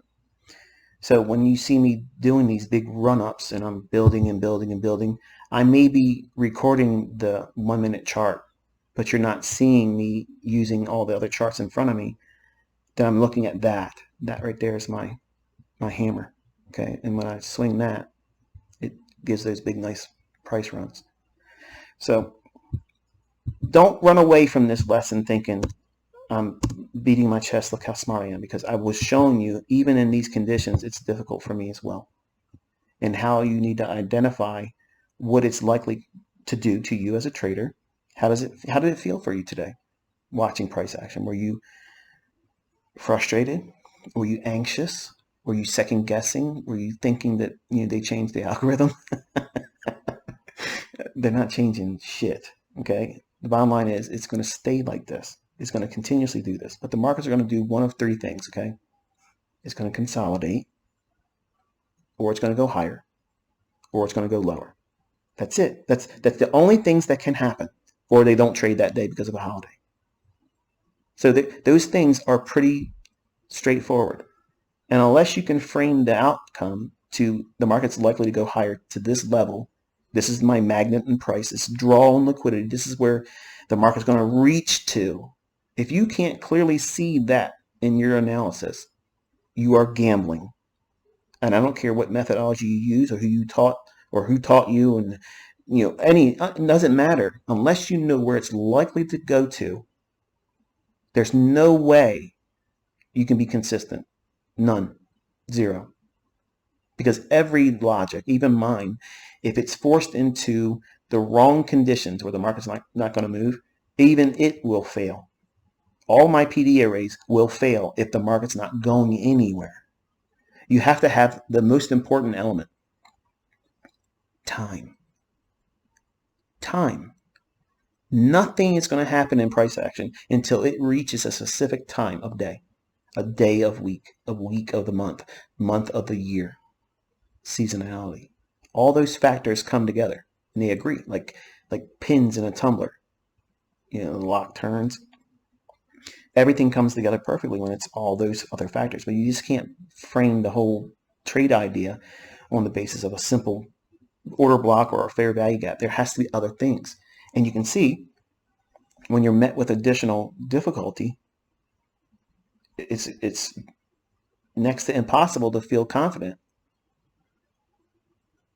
But when time enters the equation in the chat, things change. Okay, things change, things become a little bit more clear, and it's like this in the last hour of trading too. There's 3 macros that run in that last 3 hours. That last hour of trading between 3 o'clock and 4 o'clock, there's 3 specific macros. Not every day does all 3 of them occur. Usually 2, but always one of them. I'm going to teach you those this year. I will be in the PM session doing them. But today, I want you to record how you felt. Don't communicate to me to Twitter because I'm not reading anything on Twitter. Twitter is just for me posting. Like I'm when I tweet something, I'm casting it out there into the abyss. Whoever's listening is going to listen. If you're going to ignore it, that's fine. I'm not looking for likes. You don't even need to like them anymore. It's just for me to be able to reach out to you on days that I'm not doing the live sessions. So if you've enjoyed today, that doesn't necessarily mean that you found it easy, but if you found some insight from this, if it makes sense to see and understand when it's difficult, how to navigate it, what to do with it, if it was helpful to you, give it a thumbs up. Otherwise, I'll just catch you on the next one. I don't know when it will be the second one this week. So today's Tuesday. I'm quite certain it won't be tomorrow. So it'll either be Thursday or Friday. We'll do our next one.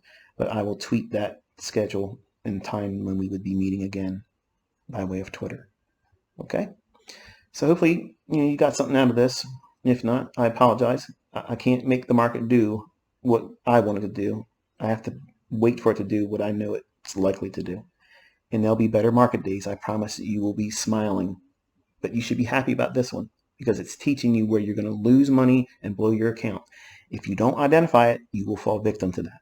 Like everybody else has done in the past, you won't know it's coming until it's too late.